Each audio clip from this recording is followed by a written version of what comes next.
പിന്നെ മെയിലൊക്കെ തുറന്നു കഴിഞ്ഞാൽ റിജക്ഷൻ മെയിലുകളായിരിക്കും കൂടുതൽ ഉണ്ടാവുക എന്നുള്ളത്. മീൻസ് ഇൻബോക്സിൽ. അപ്പോൾ പിന്നെ സോറി ഫോർ, പിന്നെ thank you for your application, പിന്നെ എന്നിട്ട് റിഗ്രറ്റബിളി എന്നൊക്കെ പറഞ്ഞിട്ട് പിന്നെ തുടങ്ങുന്നത് റിജക്ഷൻ ആയിരിക്കും. അപ്പോൾ നമുക്ക് ആ ലാംഗ്വേജ് പോലും നമ്മൾ എന്ത് ചെയ്തിട്ട് പഠിച്ചു പോയിട്ടുണ്ട്. പാരൻസിന് അധികവും സേഫ്റ്റി കൺസേൺ ആണ് +2 കഴിഞ്ഞിട്ട് ഒരു ക്യാമ്പസിലേക്ക് പോകുന്ന നേരം എന്നുള്ളത്. ആ സേഫ്റ്റി കൺസേൺ ഏറ്റവും നന്നായിട്ട് പരിഹരിക്കാൻ പറ്റുന്ന ഒരു ഓപ്ഷനാണ് ഗൾഫ് മേഖലയിലുള്ള യൂണിവേഴ്സിറ്റികളിലേക്ക് കുട്ടികളെ പറഞ്ഞേക്കുക എന്നുള്ളത്. ഈ പ്രോസസ്സ് മറ്റൊരുക്കുന്ന അത്ര ചിലപ്പോൾ കഴിയില്ല. ഞാനിപ്പോൾ ഹമദ് പഠിക്കുന്ന സമയത്തും പിന്നെ ഇപ്പം എൻ്റെ കൂടെ ഒരുപാട് ഫ്രണ്ട്സൊക്കെ ഉണ്ടെങ്കിലും നമ്മൾ ഓട്ടോമാറ്റിക്കലി നമ്മൾ കഷ്ടപ്പെട്ട് പഠിക്കണമെന്ന് ഉദ്ദേശത്തിലിരിക്കുന്നതല്ല, പക്ഷെ ഓട്ടോമാറ്റിക്കലി നമ്മൾ എന്ത് ചെയ്തിട്ടുണ്ട്, അതിലേക്ക് നമ്മൾ ഇങ്ങനെ അറിയാണ്ട് ഇങ്ങനെ ആയിപ്പോയിട്ടുണ്ട്. നൂറു ഈ മാസ്റ്റേഴ്സിന് പോകുന്നേരം എനിക്ക് വന്ന് കല്യാണം കഴിഞ്ഞിട്ടുണ്ട്. കല്യാണവും പിന്നെ എന്താ മാരീഡ് ലൈഫും പഠനവും ഇതെല്ലാം കൂടെ മുന്നോട്ട് പോകാൻ മാത്രം സ്കോളർഷിപ്പ് ഒക്കെ ഉണ്ടായിരുന്നോ? ഞാൻ പലപ്പോഴും ഇങ്ങനെ ചിന്തിക്കുന്ന ഒരു സംഗതി, കേരളത്തിൽ ഇനി ഒരു നവോത്ഥാന പ്രസ്ഥാനം വരികയാണെങ്കിൽ അവർ ഫോക്കസ് ചെയ്യേണ്ടത് കേരളത്തിലെ സ്കൂളുകളായിരിക്കണം. നേരത്തെ അസിസ്റ്റന്റ് പ്രൊഫസർ മാറി ഒരു അസോസിയേറ്റ് പ്രൊഫസറുടെ ഒരു സാലറിക്ക് ആയിരിക്കും ഒരു PhD ചെയ്യുന്ന ഒരു സ്കോളർക്ക് അവർ സാലറി ആയിട്ട്. അത് എത്രയെന്ന് ഞാൻ പറയുന്നില്ല, പക്ഷേ ഒരു പെർ മന്ത് 80,000 രൂപീസ് ടാക്സ് ആയിട്ട് എൻ്റെ അക്കൗണ്ടിൽ പിടിക്കുന്നുണ്ട്. നമസ്കാരം. ഇന്ന് നമ്മുടെ പോഡ്കാസ്റ്റിൽ വന്നിരിക്കുന്ന ഒരു ഭയങ്കര ഡിഫറെൻ്റ് ആയിട്ടുള്ള ഒരു അതിഥിയാണ് Nooruddin Mustafa. Humboldt university of ബെർലിനിൽ PhD ചെയ്തുകൊണ്ടിരിക്കുകയാണ്. ഈ യൂണിവേഴ്സിറ്റിനെ കുറിച്ച് ചിലപ്പോൾ നമുക്ക് അധികം ആളുകൾക്കും അറിഞ്ഞോളണമെന്നില്ല. കാൾ മാർക്സിനെ കുറിച്ചും ഐൻസ്റ്റീനെ കുറിച്ചും കേൾക്കാത്ത ആരും ഉണ്ടാവില്ല.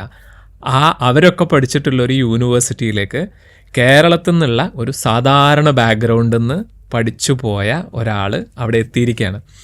നൂറുദ്ദീനെ കുറിച്ചുള്ള ഏറ്റവും ഇൻട്രസ്റ്റിംഗ് ആയിട്ടുള്ളൊരു കാര്യം, 10ാം ക്ലാസ് കഴിഞ്ഞതിന് ശേഷം ഇതുവരെയായിട്ട് ഒരു പഠനത്തിനും വേണ്ടി അയാൾക്കൊരു ഫീസ് അടക്കേണ്ടി വന്നിട്ടില്ല. മാസ്റ്റേഴ്സിൻ്റെ സമയത്തും PhDൻ്റെ സമയത്തൊക്കെ സ്കോളർഷിപ്പുകളും ഫെലോഷിപ്പുകളും ഏൺ ചെയ്ത് പഠിച്ച ഒരാൾ എന്ന നിലക്ക് വേണമെങ്കിൽ നമുക്ക് അയാളെക്കുറിച്ച് പറയാം. അതുപോലെ തന്നെ പാരൻസിനും സ്റ്റുഡൻസിനും അതുപോലെ എഡ്യൂക്കേഷനെ കുറിച്ച് കൺസേൺഡ് ആയിട്ടുള്ള ആളുകൾക്കും നമുക്ക് ഒരുപാട് കാര്യങ്ങൾ നൂറുദ്ദീൻ്റെ അടുത്തുനിന്ന് പഠിക്കാനുണ്ട്. പ്രത്യേകിച്ച് ഇന്ത്യൻ അക്കാഡമിയിലും അദ്ദേഹത്തിന് എക്സ്പീരിയൻസ് ഉണ്ട്. അത് കഴിഞ്ഞിട്ട് ഹമദ് ബിൻ ഖലീഫ ഖത്തറിലുള്ള യൂണിവേഴ്സിറ്റിയിലെ 2 ഇയർ മാസ്റ്റേഴ്സ് ചെയ്തിട്ടുണ്ട്. അതിനുശേഷം നല്ല വർക്ക് എക്സ്പീരിയൻസ് ഉണ്ട്. ഇപ്പോൾ അദ്ദേഹം പോയിരിക്കുന്നത് ഹുംബോൾട്ട് യൂണിവേഴ്സിറ്റിയിൽ റിസർച്ചറായിട്ടാണ്. റിസർച്ചർ അവിടെ തന്നെ അദ്ദേഹം ചെയ്യുന്ന രീതി ഭയങ്കര ഡിഫറെൻ്റ് ആണ്. ആ യൂണിവേഴ്സിറ്റിയുടെ അപ്രോച്ചുകൾ വളരെ ഡിഫറെൻ്റ് ആണ്. അപ്പോൾ ഈ ജേണി എങ്ങനെ ആയിരുന്നു? ഇനി ഖത്തറിൽ മിഡിൽ ഈസ്റ്റിലും ഇൻ ടോട്ടൽ നോക്കുകയാണെങ്കിൽ വിദ്യാർത്ഥികൾക്കുള്ള ഓപ്പർച്യൂണിറ്റികൾ എങ്ങനെയാണ്, അവിടെയൊക്കെ നമുക്ക് എന്തൊക്കെ ഓപ്പർച്യൂണിറ്റികൾ എടുക്കാൻ പറ്റും, അത് എങ്ങനെ എടുക്കാൻ പറ്റും, ഫ്രീ ആയിട്ട് അല്ലെങ്കിൽ ഒരു സ്കോളർഷിപ്പോട് കൂടിയിട്ട് ഏൺ ചെയ്തിട്ട് എങ്ങനെ പഠിക്കാൻ പറ്റും. പിന്നെ നമ്മൾ ജർമ്മനിയിലേക്ക് പോവുകയാണെങ്കിൽ ജർമ്മനിയിൽ എന്തൊക്കെ ഓപ്പർച്യൂണിറ്റികളുണ്ട്, ഇപ്പോൾ ഒരാൾക്ക് കരിയർ നോക്കുന്നവർക്ക് എന്തൊക്കെ കാര്യങ്ങളാണ് ശ്രദ്ധിക്കേണ്ടത്, ഈ കാര്യങ്ങളൊക്കെ നമ്മൾ കവർ ചെയ്യും. പിന്നെ അതിൻ്റെ ഒക്കെ മുൻപ് നമ്മൾ പിന്നെ നൂറുദ്ദീൻ മുസ്തഫ പോയിട്ടുള്ള ഒരു വേ ഉണ്ടാവും, അതിനെക്കുറിച്ചും നമ്മൾ ഈ പോഡ്കാസ്റ്റിൽ നമ്മൾ ചർച്ച ചെയ്യുന്നതായിരിക്കും. So welcome you to our new episode. Welcome Nooruddin Musthafa. അപ്പോൾ നമ്മൾ ഇന്നിപ്പോൾ ആദ്യം തുടങ്ങാൻ വിചാരിക്കുന്നതേ, നിങ്ങളിപ്പോൾ ഇന്ത്യൻ അക്കാഡമിയിൽ നിന്ന് ഒരു എക്സ്പീരിയൻസ് ഉണ്ട്, അത് കഴിഞ്ഞിട്ട് ഗൾഫിലേക്ക് പോയിട്ടുണ്ട്, ഖത്തറിലേക്ക്, പിന്നെ ജർമ്മനിയിലേക്കും പോയിട്ടുണ്ട്. അപ്പോൾ നിങ്ങൾക്ക് നമ്മൾ ആദ്യം ഈ ഒരു എക്സ്പീരിയൻസ് ഓവറോൾ ഒന്ന് പറയുകയാണെങ്കിൽ എങ്ങനെയായിരിക്കും പറയാം? എങ്ങനെയാണ് അക്കാഡമിക്സിൽ ഒരു എക്സ്പീരിയൻസ് ഓവറോൾ പറയാം? പിന്നെ ഈ ജേണി ഭയങ്കര രസമുള്ളൊരു ജേണിയാണ്. നമുക്ക് പിന്നെ അതായത് നമ്മൾ ഇന്ത്യയിൽ വളരെ സാധാരണ നമ്മൾ നാട്ടുമ്പുറത്തുള്ളൊരു സ്കൂളിലാണ് പഠിക്കുന്നത്. അതിനുശേഷം നമ്മളൊരു ഇസ്ലാമിക് സെമിനാരിയിലേക്ക് ജോയിൻ ചെയ്യുന്നു. അപ്പോൾ ആ സെമിനാരിയിലേക്ക് പോകുന്ന സമയത്ത്, സെമിനാരി എന്ന് പറഞ്ഞാൽ മദീനത്തുന്നൂർ കോളേജ് ഓഫ് ഇസ്ലാമിക് സയൻസിലാണ്. പിന്നെ ആ സമയത്ത് പല ഇൻ്റർവ്യൂകൾ അറ്റൻഡ് ചെയ്തിട്ടുണ്ട്. പക്ഷേ എനിക്ക് ഭയങ്കര മദീനത്തുന്നൂർ ഇഷ്ടപ്പെടാനുള്ള ഒരു കാരണം എന്തായിരുന്നു വെച്ചാൽ, അവിടെ ഞാൻ ഇൻ്റർവ്യൂ വരുന്ന സമയത്ത് അവിടെ മേശപ്പുറത്ത് കുറേ ബുക്സുകളൊക്കെ കാണുന്നുണ്ട്. അപ്പോൾ പിന്നെ എനിക്ക് ബുക്സ് വായിക്കാൻ ഭയങ്കര താല്പര്യമൊക്കെ ഉള്ളതുകൊണ്ട് എനിക്ക് പെട്ടെന്ന് ആ കോളേജ് ഇഷ്ടപ്പെട്ട് അങ്ങനെ അവിടെ ജോയിൻ ചെയ്തു. പിന്നെ അവിടെ ഒരു 7 വർഷം പഠിക്കുന്നത്. പിന്നെ ആ സമയത്തിന് ഡിഗ്രി ചെയ്യുന്നുണ്ട്, BA എക്കണോമിക്സ് ചെയ്യുന്നുണ്ട്. പിന്നെ 2016 ഞാൻ പിന്നെ അവിടുന്ന് ഗ്രാജുവേറ്റ് ആവുന്നത്. പക്ഷെ ആ സമയത്തിന് പിന്നെ മദീനത്തുന്നൂറിൻ്റെ ഒരു ഇൻ്റലക്ച്വൽ അറ്റ്മോസ്ഫിയർ കുറെ കൂടി ഇങ്ങനെ പുറത്തേക്ക് പഠിക്കാൻ അങ്ങനെ താല്പര്യം ജനിപ്പിക്കുന്ന ഒരു അന്തരീക്ഷമായിരുന്നു. അപ്പോൾ ആ സമയത്തിന് പ്രിപ്പറേഷൻ തുടങ്ങിയിട്ടുണ്ട്. പക്ഷേ നിങ്ങൾ ആ സമയത്ത് കുറേ ആളുകൾക്ക് പുറത്തേക്ക് പോകാനുള്ള ഒരു ആസ്പിറേഷൻ വന്നു തുടങ്ങിയിട്ടുണ്ട്. അത് 2016 സമയത്ത് ഫോറിൻ യൂണിവേഴ്സിറ്റികളിലേക്ക് നമ്മൾ ആളുകൾ പഠിക്കാൻ പോയി തുടങ്ങിയിട്ടില്ല. പക്ഷെ പല ആളുകൾ കോൺഫറൻസുകൾക്ക് പോകുന്നുണ്ട്, 1-2 ആളുകളൊക്കെ പോയിട്ടുണ്ട്. പക്ഷെ നമ്മൾ ആ ഒരു ആസ്പിറേഷന്റെ പുറത്താണ്, അങ്ങനത്തെ ഒരു താല്പര്യമൊക്കെയുള്ള ഒരു അന്തരീക്ഷത്തിലാണ് നമ്മൾ ഇതിലേക്ക് പ്രിപ്പയർ ചെയ്യുന്നത്. ഫസ്റ്റ് പോയിന്റ് നമുക്കിപ്പോൾ പറയാൻ പറ്റുന്ന ശരിക്കും നമ്മൾ ഡ്രീമുള്ള ആളുകളാണെങ്കിൽ റൈറ്റ് പ്ലേസിൽ എത്തുമ്പോഴാണ് അതിനെ നെർച്ചർ ചെയ്ത് കൊണ്ടുവരാൻ പറ്റുക എന്നുള്ളത്. അതായത് നമ്മൾ മദീനത്തുന്നൂറിൽ ഒരു മീൻസ് എപ്പോഴും നമ്മളൊരു അന്തരീക്ഷം വളരെ പ്രധാനമാണ്. ഈ 3 ക്യാമ്പസുകളിൽ ഒരു 3 രാജ്യത്തും നമ്മളുടെ ഒരു പഠനത്തിൽ നിന്ന് കിട്ടുന്ന ഒരു സാധനം എന്താ വെച്ചാൽ 3 ക്യാമ്പസ് എന്ന് പറയുന്ന, അതായത് നമ്മൾ ഇന്ത്യൻ അക്കാഡമിക്സ് ക്യാമ്പസ് എന്ന് പറയുകയാണെങ്കിൽ 3 രാജ്യങ്ങൾ എന്ന് പറയും, 3 അറ്റ്മോസ്ഫിയർ എന്ന് പറയും, 3 ഡിഫറെന്റ് ആയിട്ടുള്ള അറ്റ്മോസ്ഫിയർ ആണ്. ഈ 3 അറ്റ്മോസ്ഫിയറിൽ നിന്നും 3 വ്യത്യസ്തമായിട്ടുള്ള അനുഭവങ്ങൾ നമുക്ക് കിട്ടുന്നത്. അപ്പം നമ്മൾ ആ ഒരു പ്ലേസിൽ എത്തിയത് കൊണ്ടാണ് നമുക്ക് എന്താക്കാൻ പറ്റുന്നത്, ഈ ഒരു തിങ്കിങ് വരുന്നത്. അല്ലെങ്കിൽ നമ്മൾ ഞാനിപ്പോൾ ആ പ്ലേസിലല്ലായിരുന്നെങ്കിൽ ഒരു പക്ഷേ ഇങ്ങനത്തെ ഒരു, കാരണം നമ്മൾ ക്ലാസ് റൂമുകളിൽ നിന്നായിരിക്കുമല്ലോ പലപ്പോഴും ഈ സാധനം നമുക്ക് ഒരു സാധനം കിട്ടുക. ചിലപ്പോൾ ഭക്ഷണം കഴിക്കുന്ന സമയത്തായിരിക്കും, കൂട്ടുകാരോടൊപ്പം നടക്കുന്ന സമയത്തായിരിക്കും. കാരണം പീർ ഭയങ്കരമായിട്ട് നമ്മളെ സ്വാധീനിക്കും, നമ്മളൊപ്പമുള്ള ആളുകൾ സ്വാധീനിക്കും. നമ്മൾ അപ്പുറത്തുള്ള പ്രത്യേകിച്ച് ഹോസ്റ്റലാണ്, അപ്പോൾ സ്വാഭാവികമായിട്ട് നമ്മൾ ഉറങ്ങുന്നതും ഉണ്ണുന്നതൊക്കെ നമ്മളൊരു വിഭാഗം ആളുകളെ കൂടിയാണ്. അപ്പോൾ അതൊക്കെ നമ്മളെ ഭയങ്കരമായിട്ട് ഇൻഫ്ലുവൻസ്. ശരിക്കും നമ്മുടെ നാട്ടിലൊരു ഇൻസ്റ്റിറ്റ്യൂഷൻ ചൂസ് ചെയ്യുന്ന നേരം, ഇപ്പോൾ മദീനത്തുന്നൂർ പോലുള്ള ഒരു സ്ഥാപനത്തിലേക്ക് എത്തുന്ന നേരം നമുക്ക് കിട്ടുന്ന വലിയൊരു അഡ്വാൻറ്റേജ് കുറേ ആസ്പിറേഷനുള്ള കുറേ ആളുകളുണ്ടാവും. ആ എൻവിറോൺമെന്റ് ശരിക്കും പറയണത് നമ്മളിങ്ങനെ പുഷ് ചെയ്തിട്ട്, അപ്പോൾ നമ്മളൊരു എക്സ്പെക്ടേഷൻ ലെവൽ എന്ന് പറയുന്നത് ഒരിക്കലും കേരളത്തിലോ ഇന്ത്യയിലോ ഒരു യൂണിവേഴ്സിറ്റി പഠിക്കുക എന്നുള്ളതായിരിക്കില്ല, ഒരു ഇന്റർനാഷണൽ യൂണിവേഴ്സിറ്റി പഠിക്കുക എന്നുള്ളതായിരിക്കും. അതായത് ഒരു ഡ്രീമിന്റെ പുറത്ത് ജീവിക്കുന്ന മനുഷ്യന്മാരുണ്ട്. അതായത് അത് ഞാൻ വരുന്ന സമയത്ത് അവിടുത്തെ ലാസ്റ്റ് ഇയർ ബാച്ചിലെ ഒരാൾ ആ സമയത്ത് ഫോറിൻ യൂണിവേഴ്സിറ്റിയിലേക്ക് PhDക്ക് പോയിട്ടുണ്ട്. അത് നമുക്കൊരു 5 ഇയർ ഒരു സമയമുണ്ട് നമുക്ക്. ഓക്കെ, ഇങ്ങനെ ഒരാൾ പോയിട്ടുണ്ട്, ആ കാര്യങ്ങളൊക്കെ പഠിക്കാനും അറിയാനുള്ള ഒരു അവസരം നമുക്ക് കിട്ടുന്നുണ്ട്. ഓക്കെ, നമ്മളപ്പോൾ ഈ എക്സ്പീരിയൻസ് നമ്മൾ 3 ലെയർ ആയിട്ട് തന്നെ പറയാം. ആദ്യം നമ്മൾ ഇന്ത്യൻ മദീനത്തുന്നൂർ കഴിഞ്ഞതിന് ശേഷം ഒരു കേരളത്തിലുള്ള ഒരു കോളേജിലേക്കാണ് ആദ്യമായിട്ട് ഹയർ സ്റ്റഡീസിന് പോകുന്നത്. പിന്നെ അതിനുശേഷം ഗൾഫിലുള്ള ഖത്തറിലുള്ള യൂണിവേഴ്സിറ്റിയിലേക്കാണ്, പിന്നെ ജർമ്മനിയിലേക്കാണ് പോകുന്നത്. അപ്പോൾ ആദ്യമായിട്ട് നമ്മൾ ഇന്ത്യൻ യൂണിവേഴ്സിറ്റി ഇന്ത്യൻ എന്ന് പറഞ്ഞാൽ കേരളത്തിലുള്ള ആ കോളേജിലുള്ള ഒരു എക്സ്പീരിയൻസ് എന്താണ്? കാരണം ഈ എക്സ്പീരിയൻസിനെ കുറിച്ച് നമ്മൾ പറയേണ്ട ഏറ്റവും പ്രധാനപ്പെട്ട കാരണം, കേരളത്തിലുള്ള ഒട്ടുമിക്ക കുട്ടികളും ഇന്ന് ഹയർ സ്റ്റഡീസിന് +2 കഴിഞ്ഞിട്ട് പോകുന്നത് കേരളത്തിലുള്ള കോളേജുകളിലേക്ക് തന്നെ ആയിരിക്കും. അപ്പോൾ ആ കോളേജുകളിൽ നിന്ന് നമുക്ക് എന്താണ് കിട്ടുക, എന്താണ് കിട്ടാത്തത്, അതിൻ്റെ പോസിറ്റീവ് സൈഡ് എന്താണ്, നെഗറ്റീവ് സൈഡ് എന്താണ് എന്ന് പറയുന്ന നേരം നമ്മൾ എങ്ങനെ പറയാം ആ എക്സ്പീരിയൻസ്? അതായത് കേരളത്തിലെ ഒരു സാധാരണ ഒരു ബഹുഭൂരിപക്ഷം ഇവിടുത്തെ ഒരു സാധാരണ കുട്ടിയുടെ ഒരു മനോഭാവം തന്നെയാണ് നമുക്കൊക്കെ ഉള്ളത്. അത് പിന്നെ ഇങ്ങനത്തെ ഒരു കോളേജിൽ എത്തിയ സമയത്ത് നമുക്ക് ഇതിലെ മാറ്റങ്ങളൊക്കെ വരുന്നുണ്ട്. പക്ഷേ ഇന്ത്യൻ അക്കാഡമിയിലേക്ക് ഞാൻ ശരിക്കും 2016 ഇന്ത്യൻ അക്കാഡമിയിൽ പഠിക്കാൻ ഉദ്ദേശിച്ച ആളല്ല. 2016 ഞാൻ ഫോറിൻ യൂണിവേഴ്സിറ്റിയിലേക്ക് പഠിക്കാൻ വേണ്ടി അഡ്മിഷൻ ആപ്ലിക്കേഷനൊക്കെ കൊടുത്തിട്ടുണ്ട്. ഞാൻ ഹമദിൽ 2019 ജോയിൻ ചെയ്യുന്നത്. പക്ഷേ 2016 മുതൽ പോലെ ആപ്ലിക്കേഷനിൽ ഞാനുണ്ട്. അതായത് 3 വർഷം 2016 അപ്ലൈ ചെയ്തിട്ടുണ്ട്, 17 അപ്ലൈ ചെയ്തിട്ടുണ്ട്, 18 അപ്ലൈ ചെയ്തിട്ടുണ്ട്, 2019 എനിക്ക് അഡ്മിഷൻ കിട്ടുന്നത്. ഞാൻ സെയിം CV ആണ് കൊടുക്കുന്നത്, സെയിം സർട്ടിഫിക്കറ്റാണ് കൊടുക്കുന്നത്. പക്ഷെ ഞാൻ എൻ്റെ SOP ഉണ്ട്. ഈ SOP എന്ന് പറയുന്നത് നമ്മളൊരു ഭയങ്കര പ്രധാനപ്പെട്ട ഒരു പുറത്തേക്ക് പോകുന്ന സമയത്ത് ഒരു പ്രധാനപ്പെട്ട കോമ്പണൻ്റ് ആണ്. ഇതിൻ്റെ രസം എന്താണെന്ന് വെച്ചാൽ 2016, 17, 18 ഇന്റർവ്യൂ ചെയ്തത് ഇന്ന ഒറ്റ ഒരാളാണ്. പരിചയം കഴിഞ്ഞിട്ട് 2019 അഡ്മിഷന്റെ സമയത്ത് മൂപ്പരിന്റെ ഇന്റർവ്യൂവിലേക്ക് വിളിച്ചിട്ട് പോലില്ല. കാരണം 3 വർഷം പിന്നെ അദ്ദേഹത്തിന് എന്നെ അറിയാം, ഞാൻ എന്താ പറയാൻ പോകുന്ന മൂപ്പർക്ക് അറിയാം, എൻ്റെ ജേണി എന്തെങ്കിലും കറക്റ്റ്. അപ്പോൾ ശരിക്കും ആ 3 ഇയർ നമ്മൾ ആ ഡിഗ്രീൻ്റെ സമയത്ത് നമുക്ക് എന്താ പറയുക, അങ്ങനത്തെ ഒരു ഭയങ്കര പ്രിപ്പയർഡ് ആയിട്ടുള്ളൊരു സാഹചര്യം ഉണ്ടായിരുന്നെങ്കിൽ 2016 ജോയിൻ ചെയ്യായിരുന്നു. പക്ഷെ നമ്മളൊരു 3 വർഷം സമയം എടുത്തിട്ടാണ്, അതായത് ഇപ്പോൾ ഞാനൊക്കെ എൻ്റെ സുഹൃത്തുക്കളോടൊക്കെ പറയാറുണ്ട്, പിന്നെ എൻ്റെ മെയിലൊക്കെ തുറന്നു കഴിഞ്ഞാൽ റിജക്ഷൻ മെയിലുകളായിരിക്കും കൂടുതൽ ഉണ്ടാവുക എന്നുള്ളത്, മീൻസ് ഇൻബോക്സിൽ. അപ്പോൾ sorry for, thank you for your application, എന്നിട്ട് റിഗ്രറ്റബിളി എന്നൊക്കെ പറഞ്ഞിട്ട് പിന്നെ തുടങ്ങുന്നത് റിജക്ഷൻ ആയിരിക്കും. അപ്പോൾ നമുക്ക് ആ ലാംഗ്വേജ് പോലും നമ്മൾ എന്ത് ചെയ്തിട്ട് പഠിച്ചു പോയിട്ടുണ്ട്. ഈ ശരിക്കും പറയാനുണ്ടല്ലോ, നൂറുവിൻ്റെ ലൈഫ് തന്നെ നോക്കുകയാണെങ്കിൽ നമ്മൾ കരിയറിൽ ലൈഫിലും ഇൻ ടോട്ടലും പറയുകയാണെങ്കിൽ നമുക്ക് ഏറ്റവും കൂടുതൽ വേണ്ട ഈ പെയിൻ അബ്സോർബിങ് കപ്പാസിറ്റി ഉണ്ടല്ലോ. നമ്മൾ എത്ര റിജക്ട് ചെയ്യപ്പെടുന്നോ അതിൽ നമ്മൾ തളരാതെ എങ്ങനെ പിന്നെയും മുന്നോട്ട് പോകാന്ന് പറയുന്ന ഒരു ഭയങ്കര കപ്പാസിറ്റി. അതിപ്പോൾ അപ്ലിക്കേഷൻ ആണെങ്കിലും ഇനി നിങ്ങൾ എന്തെങ്കിലും ഒരു പബ്ലിക്കേഷന് കൊടുക്കുകയാണെങ്കിലും ജോബിന് അപ്ലൈ ചെയ്യുകയാണെങ്കിലും നമ്മൾ തളരാതെ മുന്നോട്ട് പോകാന്നുള്ളത് തന്നെ അത് ന്യൂറോന്റെ ലൈഫിൽ ഭയങ്കരമായിട്ട് കിട്ടുന്ന. കാരണം വെച്ചാൽ നമ്മള് ഇപ്പോൾ 10th നമുക്ക് അത്ര കോമ്പറ്റീഷൻ ഉണ്ടാവില്ല. Yes. പിന്നെ +2 വന്ന സമയത്ത് കോമ്പറ്റീഷൻ കൂടുന്നു. പിന്നെ ഒരു ഇന്ത്യൻ അക്കാഡമിക്സിലേക്ക് പ്രത്യേകിച്ച് ഒരു മാസ്റ്റേഴ്സിന് ഇപ്പോൾ ഷാവിലൊക്കെ അതിന്റെ എക്സാമുകളൊക്കെ എഴുതുന്ന ആളാണ്. അപ്പോൾ അത് കോമ്പറ്റീഷൻ കുറച്ചും കൂടി ടഫ് ആവുന്നു. അപ്പോൾ ഇതിങ്ങനെ കയറുന്നതനുസരിച്ച് കോമ്പറ്റീഷൻ ഇങ്ങനെ ടഫ് ആവുന്നു, ആളുകൾ എണ്ണം കുറയുന്നു.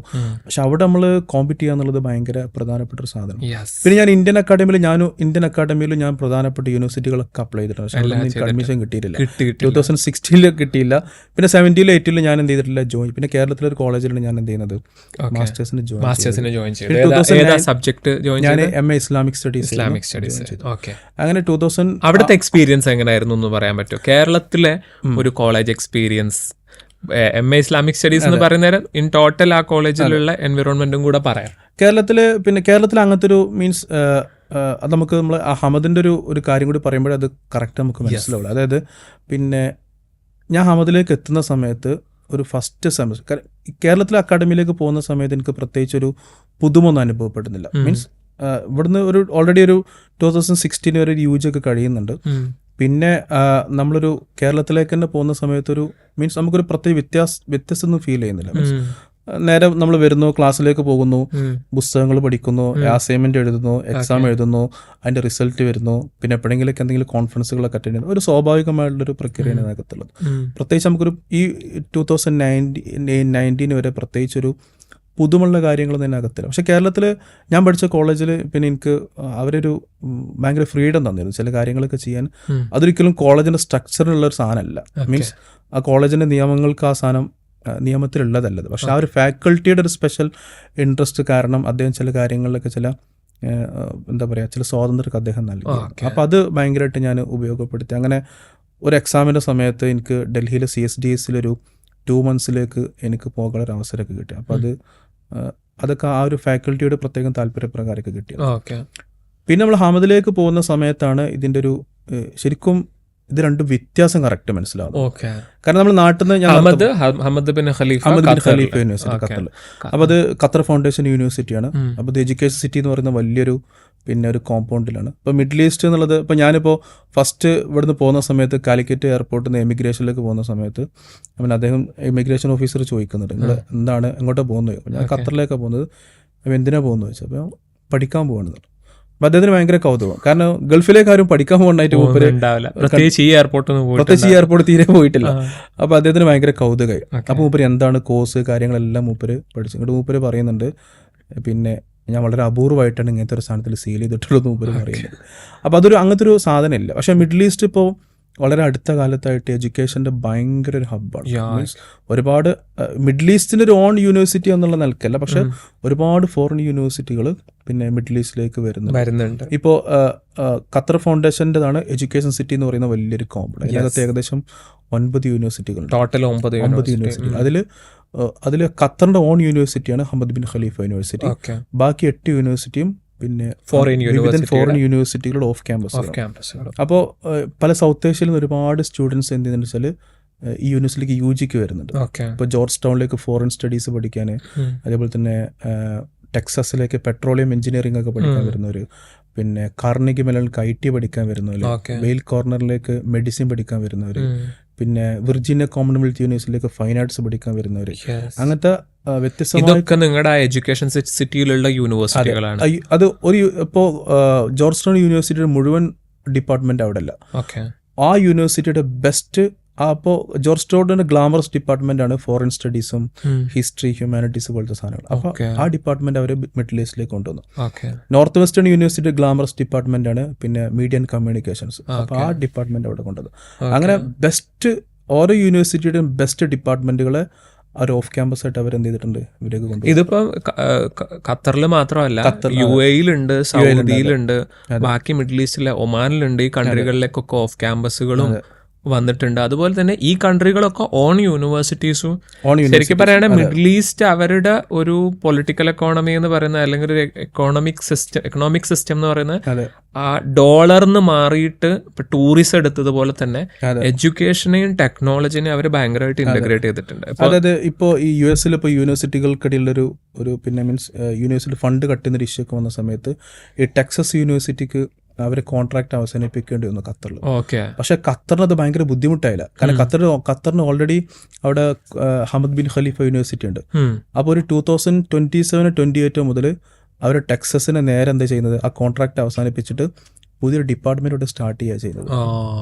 അത് ഒരു യൂണിവേഴ്സിറ്റി ഇനി പോയി കഴിഞ്ഞാൽ പോലും ബുദ്ധിമുട്ടാവാത്ത സംവിധാനങ്ങളിലേക്ക് അവർ പിന്നെ ഡെവലപ്പ് ചെയ്തു. പക്ഷെ മിഡിൽ ഈസ്റ്റ് നമ്മൾ ഇപ്പോഴും ശ്രദ്ധിക്കാത്ത നമ്മൾ ആളുകൾ മീൻസ് ഈ ഒരു യൂറോപ്യൻ യൂണിവേഴ്സിറ്റിയിലേക്ക് പോകുന്നതിനേക്കാളും ഒന്ന് ടാക്സ് ഇല്ല, പിന്നെ ഭയങ്കര ഈ പറയപ്പെടുന്ന ഭയങ്കര സെക്യൂരിറ്റിയാണ്, കൾച്ചറൽ ഷോക്ക് അത്ര കൂടുതൽ നമുക്ക് ഭയങ്കര റിലേറ്റ് ചെയ്യാൻ പറ്റിയ കൾച്ചറൽ ഒരു സാധനങ്ങളൊക്കെ അവിടെ ഉള്ളത്. പക്ഷെ നമ്മൾ അതേസമയം തന്നെ നല്ല ഫണ്ടിങ് ഉണ്ട് ഒരു ഫോറിൻ യൂണിവേഴ്സിറ്റികൾക്ക്. ഇപ്പം എൻ്റെ കൂടെ ജോർജ് ടൗണിൻ്റെ US ക്യാമ്പസിൽ പഠിച്ചൊരു സ്റ്റുഡൻറ്റ് എൻ്റെ ക്ലാസ്മേറ്റ് ആയിട്ടുണ്ടായിരുന്നു. അപ്പോൾ അവന് എൻ്റെ കൂടെ മാസ്റ്റേഴ്സ് ചെയ്യാൻ ഖത്തറിലുള്ള സമയം അവനൊക്കെ പറയണ്ട അവൻ്റെ US-ലുള്ളതിനേക്കാൾ ബെസ്റ്റ് ക്യാമ്പസ് ഉണ്ട് അവർക്ക്. ഞങ്ങൾ പറയുന്ന ഒരു കാര്യം, ഇപ്പൊ സ്റ്റുഡൻസിനോടൊക്കെ നമ്മൾ പറഞ്ഞു കൊടുക്കുന്ന ഒരു കാര്യം എന്താ വെച്ചാൽ, പാരന്റ്സിന് അധികവും സേഫ്റ്റി കൺസേൺ ആണ് +2 കഴിഞ്ഞിട്ട് ഒരു ക്യാമ്പസിലേക്ക് പോകുന്ന നേരം എന്നുള്ളത്. ആ സേഫ്റ്റി കൺസേൺ ഏറ്റവും നന്നായിട്ട് പരിഹരിക്കാൻ പറ്റുന്ന ഒരു ഓപ്ഷനാണ് ഗൾഫ് മേഖലയിലുള്ള യൂണിവേഴ്സിറ്റികളിലേക്ക് കുട്ടികളെ പറഞ്ഞേക്കുക എന്നുള്ളത്. ഒന്നാമത്തെ എന്താണെന്ന് വെച്ചാൽ നമ്മളെ നാട്ടിൽ കാണുന്നത് പോലെ ക്യാമ്പസ് പൊളിറ്റിക്സോ വയലൻസോ ഡ്രഗ് ഇങ്ങനത്തെ പോലുള്ള യൂസ് ഇല്ല എന്നല്ല, ഇത്ര ഒരു അനിയന്ത്രിതമായ രീതിയിലില്ല. കുറച്ചുകൂടെ സേഫ് അറ്റ്മോസ്ഫിയർ ഉള്ളത് ഗൾഫിൽ തന്നെ. അതുപോലെ നല്ല ക്വാളിറ്റി ഓഫ് എഡ്യൂക്കേഷൻ നന്നായിട്ടുള്ളതാണ്, പ്ലേസ്മെന്റ് നന്നായിട്ടുണ്ട്, നല്ല ഓപ്പർച്യൂണിറ്റീസ് ഓപ്പൺഡ് ആണ്. അതുപോലെ തന്നെ നല്ല സ്കോളർഷിപ്പും ഉണ്ട്. 50, 70, 100% വരെ സ്കോളർഷിപ്പ് കിട്ടിയ കുട്ടികളൊക്കെ നമ്മുടെ അടുത്ത് നിന്ന് തന്നെ പോയ കുട്ടികളുണ്ട് ആ യൂണിവേഴ്സിറ്റികളിലേക്കൊക്കെ. അത് ഖത്തർ ഫൗണ്ടേഷൻ്റെ ആണ് ഇത് ഒരു സാധനം എടുക്കുന്നത്. അപ്പോൾ ഇത് മറ്റ് പല രാജ്യങ്ങളും ഈ പറയുന്നത് ഇതിൽ കാണുന്ന ദുബൈക്കും ഷാർജക്കും ഒക്കെ ഇതിൽ നമ്മൾ കാണുന്ന സംഗതി എന്ന് വെച്ചാൽ, ഇപ്പോൾ ഗൾഫിലുള്ള ഒരുപാട് ഫാമിലീസ് മാത്രമാണ് ഇത് ഉപയോഗപ്പെടുന്നത്. മീൻസ് അവിടെയുള്ള അവർക്ക് പാരൻസ് അവിടെ ഉള്ളത് കൊണ്ട് അവരെന്ത് ചെയ്യും വെച്ചാൽ പിന്നെ കുറച്ച് ക്യാഷ് അവരെടുത്തുണ്ടാകും. അപ്പോൾ അവരെന്ത് ചെയ്യും, മക്കളെ നാട്ടിൽ തന്നെ കിട്ടും, അവരുടെ ജോലി സ്ഥലത്ത് തന്നെ മക്കളെ കിട്ടുമെന്നുള്ളത് കൊണ്ട് അവരോട് പഠിപ്പിക്കും. പക്ഷെ നാട്ടിൽ നിന്ന് നമ്മൾ ഈ മീൻസ് മിഡിൽ ഈസ്റ്റിലേക്ക് UGക്ക് പോകുന്ന ആളുകൾ നമ്മൾ കണ്ടിട്ടില്ല. അതേസമയം ഒരുപാട് സൗത്ത് ഏഷ്യ ഈവൻ യൂറോപ്യൻ കൺട്രീസിൽ നിന്ന് വരെ ജോർജ് ടൗൺ യൂണിവേഴ്സിറ്റിയിലേക്കും നോർത്ത് വെസ്റ്റേണിലേക്കൊക്കെ പിന്നെ ഇതിന് പഠിക്കാൻ വരുന്ന ആളുകൾ. അപ്പം ഞാൻ ഹമദിൽ പഠിക്കുന്ന സമയത്ത് എൻ്റേത് പിന്നെ ഇസ്ലാമിക് സിവിലൈസേഷൻ സൊസൈറ്റീസ് ആയിരുന്നു. അപ്പോൾ എൻ്റെ ക്ലാസ്സിൽ 20 സ്റ്റുഡൻസ് ഉണ്ട്. മീൻസ് നമ്മുടെ നാട്ടിലുള്ള പോലെ ഒരു ബാച്ചിൽ 20 പേര് എന്നുള്ളതായിരിക്കുമല്ലോ, ഓരോ കോഴ്സിനും വ്യത്യസ്ത കുട്ടികൾ വരുന്ന രൂപമായിരിക്കും.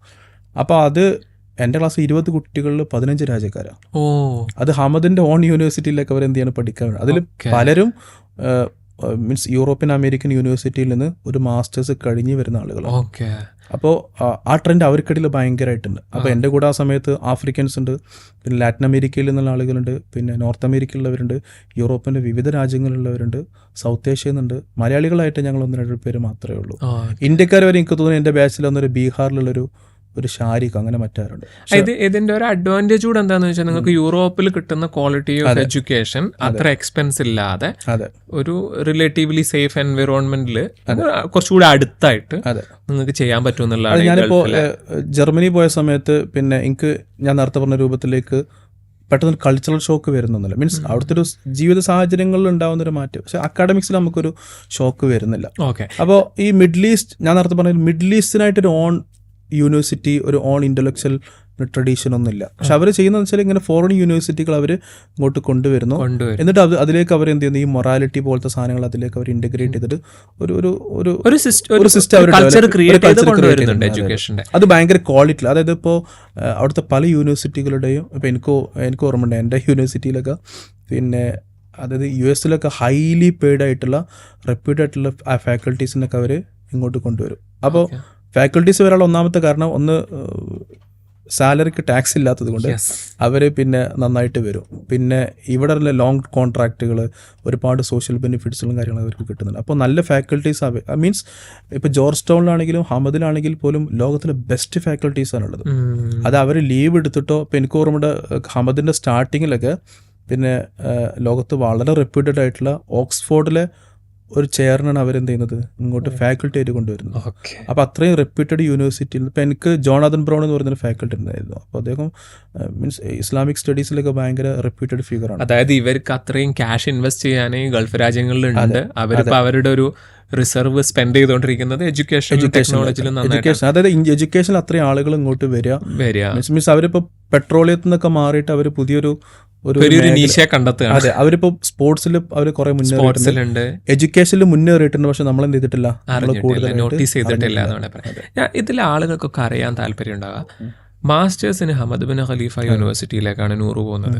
അതും സ്കോളർഷിപ്പ് എന്ന് മാത്രമല്ല, അതിൽ നല്ലൊരു ഏണിംഗ് ഉണ്ട്. അപ്പം ഇതിൽ നമുക്ക് അറിയേണ്ട ഒരു കാര്യം, ഇതിലൊരു ജേണി എങ്ങനെയാണ്, ജേണി സിമ്പിളായിട്ട് അതിൻ്റെ അഡ്മിഷൻ പ്രൊസീജിയർ എങ്ങനെയാണ്, അതിലെന്തൊക്കെ കാര്യങ്ങളാണ് ശ്രദ്ധിക്കേണ്ടത്, എന്ത് ബെനിഫിറ്റ്സ് ആണ് അതുകൊണ്ട് കിട്ടിയത് എന്നുള്ളത് ഒന്ന് പറയാൻ പറ്റുമോ? ഇതിലൊരു ജേണി എന്ന് പറഞ്ഞാൽ പിന്നെ ഇതിൽ നമുക്കൊരു ഒരു യൂണിവേഴ്സൽ ആയിട്ടുള്ള ഇതിനൊരു മെത്തേഡൊന്നുമില്ല. പിന്നെ ഒരു യൂണിവേഴ്സിറ്റിയെ സംബന്ധിച്ചുള്ള, ഒരു ഫോറിൻ യൂണിവേഴ്സിറ്റിയെ സംബന്ധിച്ചിടത്തോളം അവർക്ക് ഓരോ കുട്ടിയും പ്രധാനമാണ്. ഇപ്പം നമ്മളൊരു ഇന്ത്യൻ യൂണിവേഴ്സിറ്റിയിൽ അഡ്മിഷൻ എടുക്കുന്ന സമയത്ത് ഒരു സെറ്റ് ഓഫ് ക്വസ്റ്റ്യൻസിന് ആൻസർ ചെയ്ത് ഇത്ര കട്ട് ഓഫ് കിട്ടി കഴിഞ്ഞാൽ ഇത്ര ആളുകൾ അവർക്ക് എടുക്കാം, അത്ര അവർക്കുള്ളൂ. അതേസമയം അവർ ഓരോ കുട്ടി ഇന്റർവ്യൂ ചെയ്തിട്ട് എടുക്കുന്നത് വളരെ അപൂർവം, മീൻസ് മാസ്റ്റേഴ്സിനൊക്കെ പോസിബിൾ. അതെ, പക്ഷെ അവരെ സംബന്ധിച്ചിടത്തോളം ചിലപ്പോൾ ഒരു ബാച്ച് 20 കുട്ടികളാണെങ്കിൽ പോലും ആ 20 കുട്ടികൾ അവർ കൃത്യമായിട്ട് അസസ് ചെയ്യും. അപ്പോൾ അവർ നോക്കുന്നത്, ഇപ്പോൾ എനിക്ക് ഓർമ്മയുണ്ട്, ഇപ്പോൾ SOP ചെയ്യുന്ന സമയത്ത് എന്നോട് ഒരാൾ പറഞ്ഞൊരു സാധനമാണ്, ഇത് ഭയങ്കര മീൻസ് ഞാൻ എന്നോട് ആര് SOP ചെയ്താൽ പറഞ്ഞാലും ഞാൻ പിന്നെ അവരോട് പറയുന്നൊരു സംഗതിയാണ്. അതായത് പിന്നെ ഒരാൾ SOP ഒരാൾക്ക് ഒറ്റയ്ക്ക് എഴുതാൻ കഴിയുള്ളൂ. അത് അവർ ചോദിക്കുന്ന പ്രധാനപ്പെട്ട ഒരു സംഗതി, ഞങ്ങൾ എന്ത് നിങ്ങളെ പഠിപ്പിക്കും എന്നുള്ളതല്ല. ഇപ്പോൾ യൂണിവേഴ്സിറ്റി, ഹമദ് എന്ന് പറയുന്ന യൂണിവേഴ്സിറ്റി, പിന്നെ നൂറുദ്ദീൻ എന്ന് പറയുന്ന വ്യക്തിക്ക് എന്ത് പഠിപ്പിച്ച് തരുന്ന അവർ എവിടെയും പറയില്ല.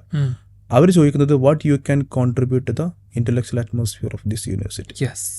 അപ്പം നമ്മൾ യുണീക്നെസ് നമ്മൾ എന്ത് ചെയ്യണം വെച്ചാൽ അവിടെ പറയണോ, ഐ ഹാവ് ദിസ് കപ്പാസിറ്റി, എനിക്ക് സ്റ്റോറി ലൈൻ കഴിയണം. ഇപ്പോൾ ഫോർ എക്സാമ്പിൾ എനിക്കൊരു 5 ഭാഷകൾ അറിയാം. ഇപ്പോൾ ഇന്ത്യയിൽ സൗത്ത് ഏഷ്യയിൽ നിന്ന് വരുന്ന ഏതൊരാൾക്കും ഒരു 5 ലാംഗ്വേജുകൾ മിനിമം അറിയാം. പിന്നെ എനിക്ക് ഇത്രയും ആർക്കൈവുകളിലേക്ക് എനിക്ക് ആക്സസ് ഉണ്ട്. പിന്നെ എനിക്ക് ഇത്രയും ലോക്കൽ എക്സ്പീരിയൻസുകൾ ഉണ്ട്. പിന്നെ എൻ്റെ ഒരു ജേണി ഇങ്ങനെയാണ്. അപ്പോൾ എനിക്ക് ഇത്രയും കാര്യങ്ങൾ ഒരു യുണീക്നെസ് ഉണ്ട്. അല്ലാണ്ട് നമ്മൾ ഇത്രയും പുസ്തകങ്ങൾ വായിച്ചിട്ടുണ്ടെന്നോ എനിക്ക് ഇത്ര മാർക്ക് ഉണ്ടോ എന്നുള്ളതൊന്നല്ല പ്രധാനം. നമുക്ക് യുണീക്കായിട്ട് എന്താണ് കോൺട്രിബ്യൂട്ട് ചെയ്യുക, അത് നമ്മൾ കൃത്യമായിട്ട് ഇങ്ങനത്തെ SOP പോലത്തെ ഒരു മെത്തേഡ് നമ്മൾ പ്രസന്റ് ചെയ്യുന്നു, അത് അവർ കൺവിൻസ് ചെയ്യുന്നു എന്നുള്ളതാണ് ഇതിൽ ഏറ്റവും പ്രധാനപ്പെട്ട ഒരു മെത്തേഡ്. ഓക്കെ. പിന്നെ അതിൽ ഈ ശരിക്കും നൂറുദ്ദീൻ്റെ ദവാ കോളേജ് പഠിച്ചിട്ടുള്ള ഒരു ബാക്ക്ഗ്രൗണ്ട് ഉണ്ടല്ലോ, ഈ ബാക്ക്ഗ്രൗണ്ടിനെ അതല്ലെങ്കിൽ മുമ്പുള്ള കുറച്ച് എഡ്യൂക്കേഷൻ ബാക്ക്ഗ്രൗണ്ട് ഒക്കെ ഉണ്ടാവില്ലേ, ഇതിനെങ്ങനെയാണ് ഒരു ഫോറിൻ യൂണിവേഴ്സിറ്റിയുടെ ആപ്ലിക്കേഷനിലേക്ക് സഹായകമായതെന്ന് പറയാൻ പറ്റുമോ? എനിക്ക് പിന്നെ ഈ ദവാ കോളേജ് സിസ്റ്റത്തിൽ നിന്നൊക്കെ നമുക്ക് ഏറ്റവും കൂടുതൽ ബെനിഫിറ്റ്, എനിക്ക് ഇപ്പോഴും അത് ഭയങ്കര ഒരു എന്താ പറയുക ഒരു അഡ്വാൻറ്റേജ് ആണ്. അതായത് ഇപ്പോൾ ഞാനിപ്പോൾ എൻ്റെ ഓഫീസിലൊക്കെ ജർമ്മനിയിൽ ബെർലിനിൻ്റെ ഓഫീസിലിരിക്കുന്ന സമയത്തൊക്കെ അപ്പോൾ എൻ്റെ കൂടെ അവിടെ വർക്ക് ചെയ്യുന്ന ആളുകളൊക്കെ ഉണ്ട്. അപ്പോൾ അവിടെ ഫാക്കൽറ്റീസ് ആയിട്ടുള്ള എല്ലാവരത്തവരൊക്കെ ഉണ്ട്. പക്ഷേ നമ്മൾ ഒരു ഓട്ടോമാറ്റിക്കലി നമ്മളൊരു വർക്ക് ഹോളിക്ക് ആയിട്ടുണ്ട് അറിയാതെ. കാരണം നമ്മൾ ഒരു ദവാ കോളേജിൻ്റെ ഒക്കെ ഒരു സിസ്റ്റം അങ്ങനെയാണല്ലോ. കാരണം സുബീക്ക് അങ്ങോട്ട് എണീച്ച് പിന്നെ ക്ലാസ് കണ്ട് തുടങ്ങിയപ്പോൾ രാത്രി 12 മണിവരെയൊക്കെ നീണ്ടു നിൽക്കുന്ന ഒരു ഇൻ്റലക്ച്വൽ ഒരു പ്രോസസ്സാണല്ലോ നമ്മളത്. ഈ പ്രോസസ്സ് മറ്റൊരുക്കുന്ന അത്ര ചിലപ്പോൾ കഴിയില്ല. ഞാനിപ്പോൾ ഹമദ് പഠിക്കുന്ന സമയത്തും പിന്നെ ഇപ്പം എൻ്റെ കൂടെ ഒരുപാട് ഫ്രണ്ട്സൊക്കെ ഉണ്ടെങ്കിലും നമ്മൾ ഓട്ടോമാറ്റിക്കലി നമ്മൾ കഷ്ടപ്പെട്ട് പഠിക്കണമെന്ന് ഉദ്ദേശത്തിലിരിക്കുന്നതല്ല, പക്ഷെ ഓട്ടോമാറ്റിക്കലി നമ്മൾ എന്ത് ചെയ്തിട്ടുണ്ട്, അതിലേക്ക് നമ്മൾ ഇങ്ങനെ അറിയാണ്ട് ഇങ്ങനെ ആയിപ്പോയിട്ടുണ്ട്. അപ്പോൾ നമുക്ക് ഇൻ അതർ വേർഡ്സ് ദവാ കോളേജിലൊന്നും നമുക്കൊരു വർക്ക് ലൈഫ് ബാലൻസ് എന്ന് പറഞ്ഞൊന്നുമില്ല. ഇല്ലല്ല, അത് ഭയങ്കര, അത് വർക്ക് ലൈഫ് ബാലൻസ് എന്നുള്ളതല്ല, നമ്മൾ ഭയങ്കര വർക്ക് ഹോളിക് ആവും.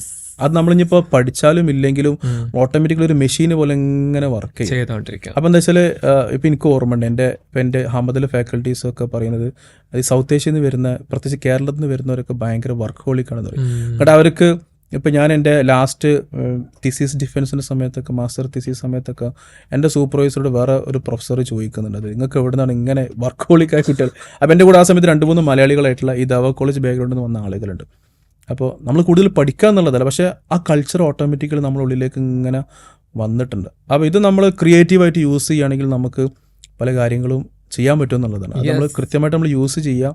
പിന്നെ അത് നമ്മളെ ഭയങ്കര സ്ട്രെങ്ത് ആണ്. വേറെ ആർക്കും ആ ഒരു സ്ട്രെങ്ത്. പിന്നെ നമ്മൾ പഠിക്കുന്നത് എന്ന് പറഞ്ഞാൽ ഭയങ്കര ഒരു ദവാ കോളേജിൽ നമ്മൾ പഠിക്കുന്ന ഒരു സാധനം എന്ന് പറയുന്നത് വലിയൊരു ട്രഡീഷൻ്റെ മൊത്തം സാധനമല്ലേ. അതിൻ്റെ ട്രഡീഷണലി ഒരു 5-6 നൂറ്റാണ്ടുകളായിട്ട് ഓതിപ്പോരുന്ന കുറച്ച് കിതാബുകളാണത്. ഈ ടെക്സ്റ്റിനെ കുറിച്ചുള്ള ഒരു നോളജ് എന്ന് പറയുന്നത് നമ്മൾ അക്കാഡമിക്സിൽ ഇത് പ്രൊജക്ട് ചെയ്യുന്നത് ഇത് വലിയൊരു സ്ട്രെങ്ത് ആണ്. അപ്പോൾ അതും കൂടെ ശരിക്കും പറയുകയാണെങ്കിൽ ദവാ കോളേജിലും ദർസിലൊക്കെ പഠിക്കുന്നവർ അത് മനസ്സിലാക്കണം. അതായത് പിന്നെ ഇപ്പം ഞാൻ ഇപ്പോൾ ഇസ്ലാമിക് സ്റ്റഡീസിലാണ് കഴിഞ്ഞൊരു ഒരുപാട് വർഷമായിട്ട് ഇതിൽ വർക്ക് ചെയ്യുന്നതും പിന്നെ പഠിക്കുന്നതും റിസർച്ച് ചെയ്യുന്നതൊക്കെ. അപ്പോൾ ഇത്രയും ഭയങ്കരമായിട്ട് ഒരു ട്രഡീഷനെ അല്ലെങ്കിൽ ഒരു ടെക്സ്റ്റൽ കോർപ്പസുകളെ റിഗറസ് ആയിട്ട് പഠിക്കുന്നൊരു വിഭാഗം വേറുണ്ട് എനിക്ക് തോന്നുന്നില്ല. മീൻസ് അപ്പോൾ എൻ്റെ സുഹൃത്തുക്കളിൽ പിന്നെ ടർക്കിഷ് ബാക്ക്ഗ്രൗണ്ടിൽ നിന്ന് വന്നവരുണ്ട്, ഒരുപാട് Gulf, middle eastern, Islamic countries നിന്നൊക്കെ ഇസ്ലാമിക് സ്റ്റഡീസ് പഠിച്ച് വരുന്നവരുണ്ട്. പക്ഷെ ഇത്രയും റിഗറസ് ആയിട്ട് ടെക്സ്റ്റുകളായിട്ട് എൻഗേജ് ചെയ്യുന്ന ആളുകൾ, ട്രഡീഷനുമായിട്ട് എൻഗേജ് ചെയ്യുന്ന ആളുകൾ ചിലപ്പോൾ നമ്മളെ മലബാറിലാണ് കൂടുതൽ. മീൻസ് മലബാറിലുള്ള സ്റ്റുഡൻസ് ആണ് അതിൽ ഭയങ്കരമായിട്ട് കൂടുതലുള്ളത്. പക്ഷെ ആ സാധ്യത നമ്മളെന്താ വെച്ചാൽ നമ്മൾ ആ സ്റ്റക്കായി കിടക്കുന്ന ആ ബൗണ്ടറിയിൽ നിന്ന് പുറത്തേക്ക് പോകണം എന്നുള്ളതാണ്.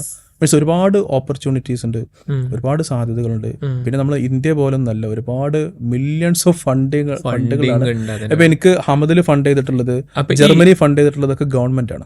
ഈ ഫണ്ടിങ്ങിനെ കുറിച്ച് നമുക്ക് സെപ്പറേറ്റ് പറയുന്നേരം, ഹമദ് ബിൻ ഖലീഫയിൽ പഠിക്കാൻ പോകുന്ന സ്കോളർഷിപ്പ് കിട്ടിയിട്ടുണ്ടല്ലോ, ആ സ്കോളർഷിപ്പിനെ കുറിച്ചും ബെനിഫിറ്റിനെ കുറിച്ചും അതെങ്ങനെയാണ്? കാരണം നൂറു ഈ മാസ്റ്റേഴ്സിന് പോകുന്നേരം എനിക്ക് വന്ന് കല്യാണം കഴിഞ്ഞിട്ടുണ്ട്, കല്യാണവും പിന്നെ എന്താ മാരീഡ് ലൈഫും പഠനവും ഇതെല്ലാം കൂടെ മുന്നോട്ട് പോകാൻ മാത്രം സ്കോളർഷിപ്പ് ഒക്കെ ഉണ്ടായിരുന്നോ ശരിക്കും? അതെ. ഇപ്പം നമ്മളെ പൊതുവെ എന്താ വെച്ചാൽ ഇങ്ങനത്തെ ഇതൊക്കെ ഒരു എലീറ്റ് യൂണിവേഴ്സിറ്റി, എലീറ്റ് സ്പേസുകളാണ് പൊതുവെ യൂണിവേഴ്സിറ്റികളുടെ.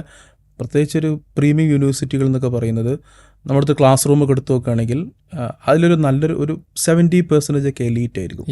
എലീറ്റ് പറഞ്ഞാൽ അവരെ പിന്നെ പാരൻസ് പിന്നെ എവിടെയെങ്കിലും ഉന്നതമായിട്ടുള്ള എന്തെങ്കിലും ജോലി ചെയ്യുന്ന ഒരു ബിസിനസ്സുകാരൊക്കെ ആയിരിക്കും. അത് നമ്മളാണ്, അതായത് ഇത്രയും എന്താ പറയുക വളരെ ലോ ബാക്ക്ഗ്രൗണ്ടിൽ നിന്ന് വരുന്ന ആളുകൾ.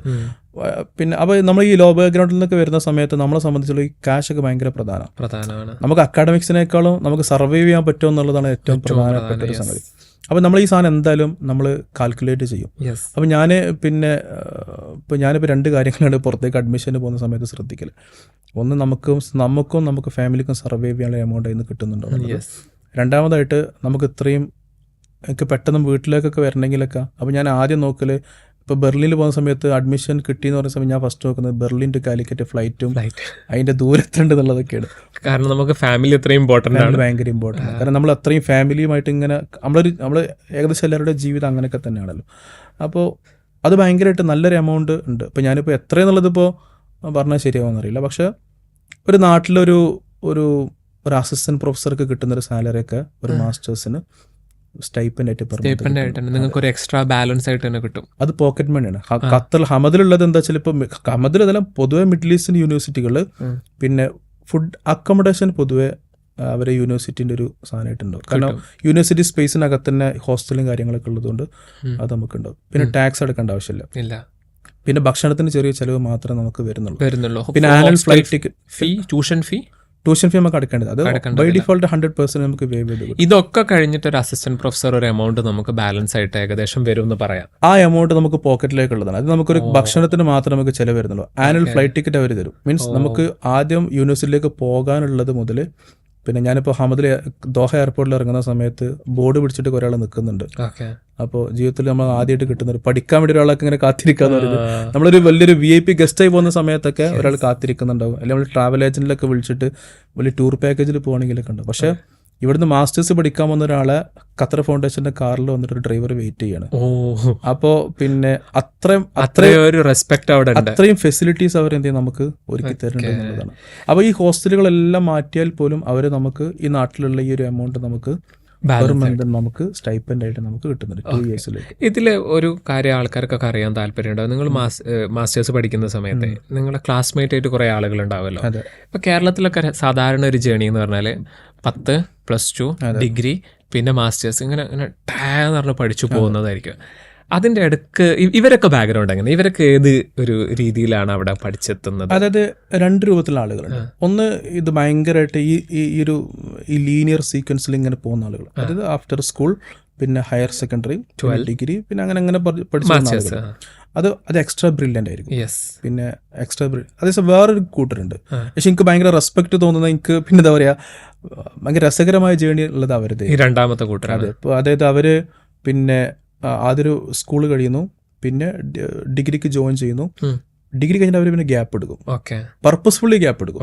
ഇപ്പൊ ഞാനൊക്കെ ഗ്യാപ്പ് എടുത്തത്, പക്ഷെ ഞാൻ പർപ്പസ്ഫുള്ളി എടുത്തില്ല, അഡ്മിഷൻ കിട്ടാത്തതുകൊണ്ട് ഗ്യാപ്പ് ആയി പോയത്. പക്ഷെ ഇത് പർപ്പസ്ഫുള്ളി എടുക്കുന്ന ആളുകളുണ്ട്. എന്നിട്ട് അവരെന്ത് ചോദിച്ചാൽ ഒരു കുറച്ചൊക്കെ വർക്ക് ചെയ്യും. വർക്ക് ചെയ്തിട്ട് അവര് പിന്നെ ഒരു മാസ്റ്റേഴ്സിന് വരും. ഇപ്പം എൻ്റെ കൂട്ടത്തിൽ അങ്ങനെ പിന്നെ വർക്ക് ചെയ്ത മാസ്റ്റേഴ്സിനൊന്നും ഒരുപാട് ആളുകളുണ്ട്. എന്നിട്ട് അവർ മാസ്റ്റേഴ്സ് എഴുതി, എന്നിട്ട് വീണ്ടും ബ്രേക്ക് എടുക്കും, ഓക്കെ വീണ്ടും പിന്നെ 2-3 വർഷമൊക്കെ വർക്ക് ചെയ്യും, എന്നിട്ട് എന്ത് ചെയ്യും അവർ PhD ജോയിൻ ചെയ്യും. എനിക്കൊരു ഖാലിദ് എന്ന് പറയുന്നൊരു ഫ്രണ്ട് ഉണ്ടായിരുന്നു. അപ്പോൾ അദ്ദേഹം ഒരു ഖത്തരിയാണ്.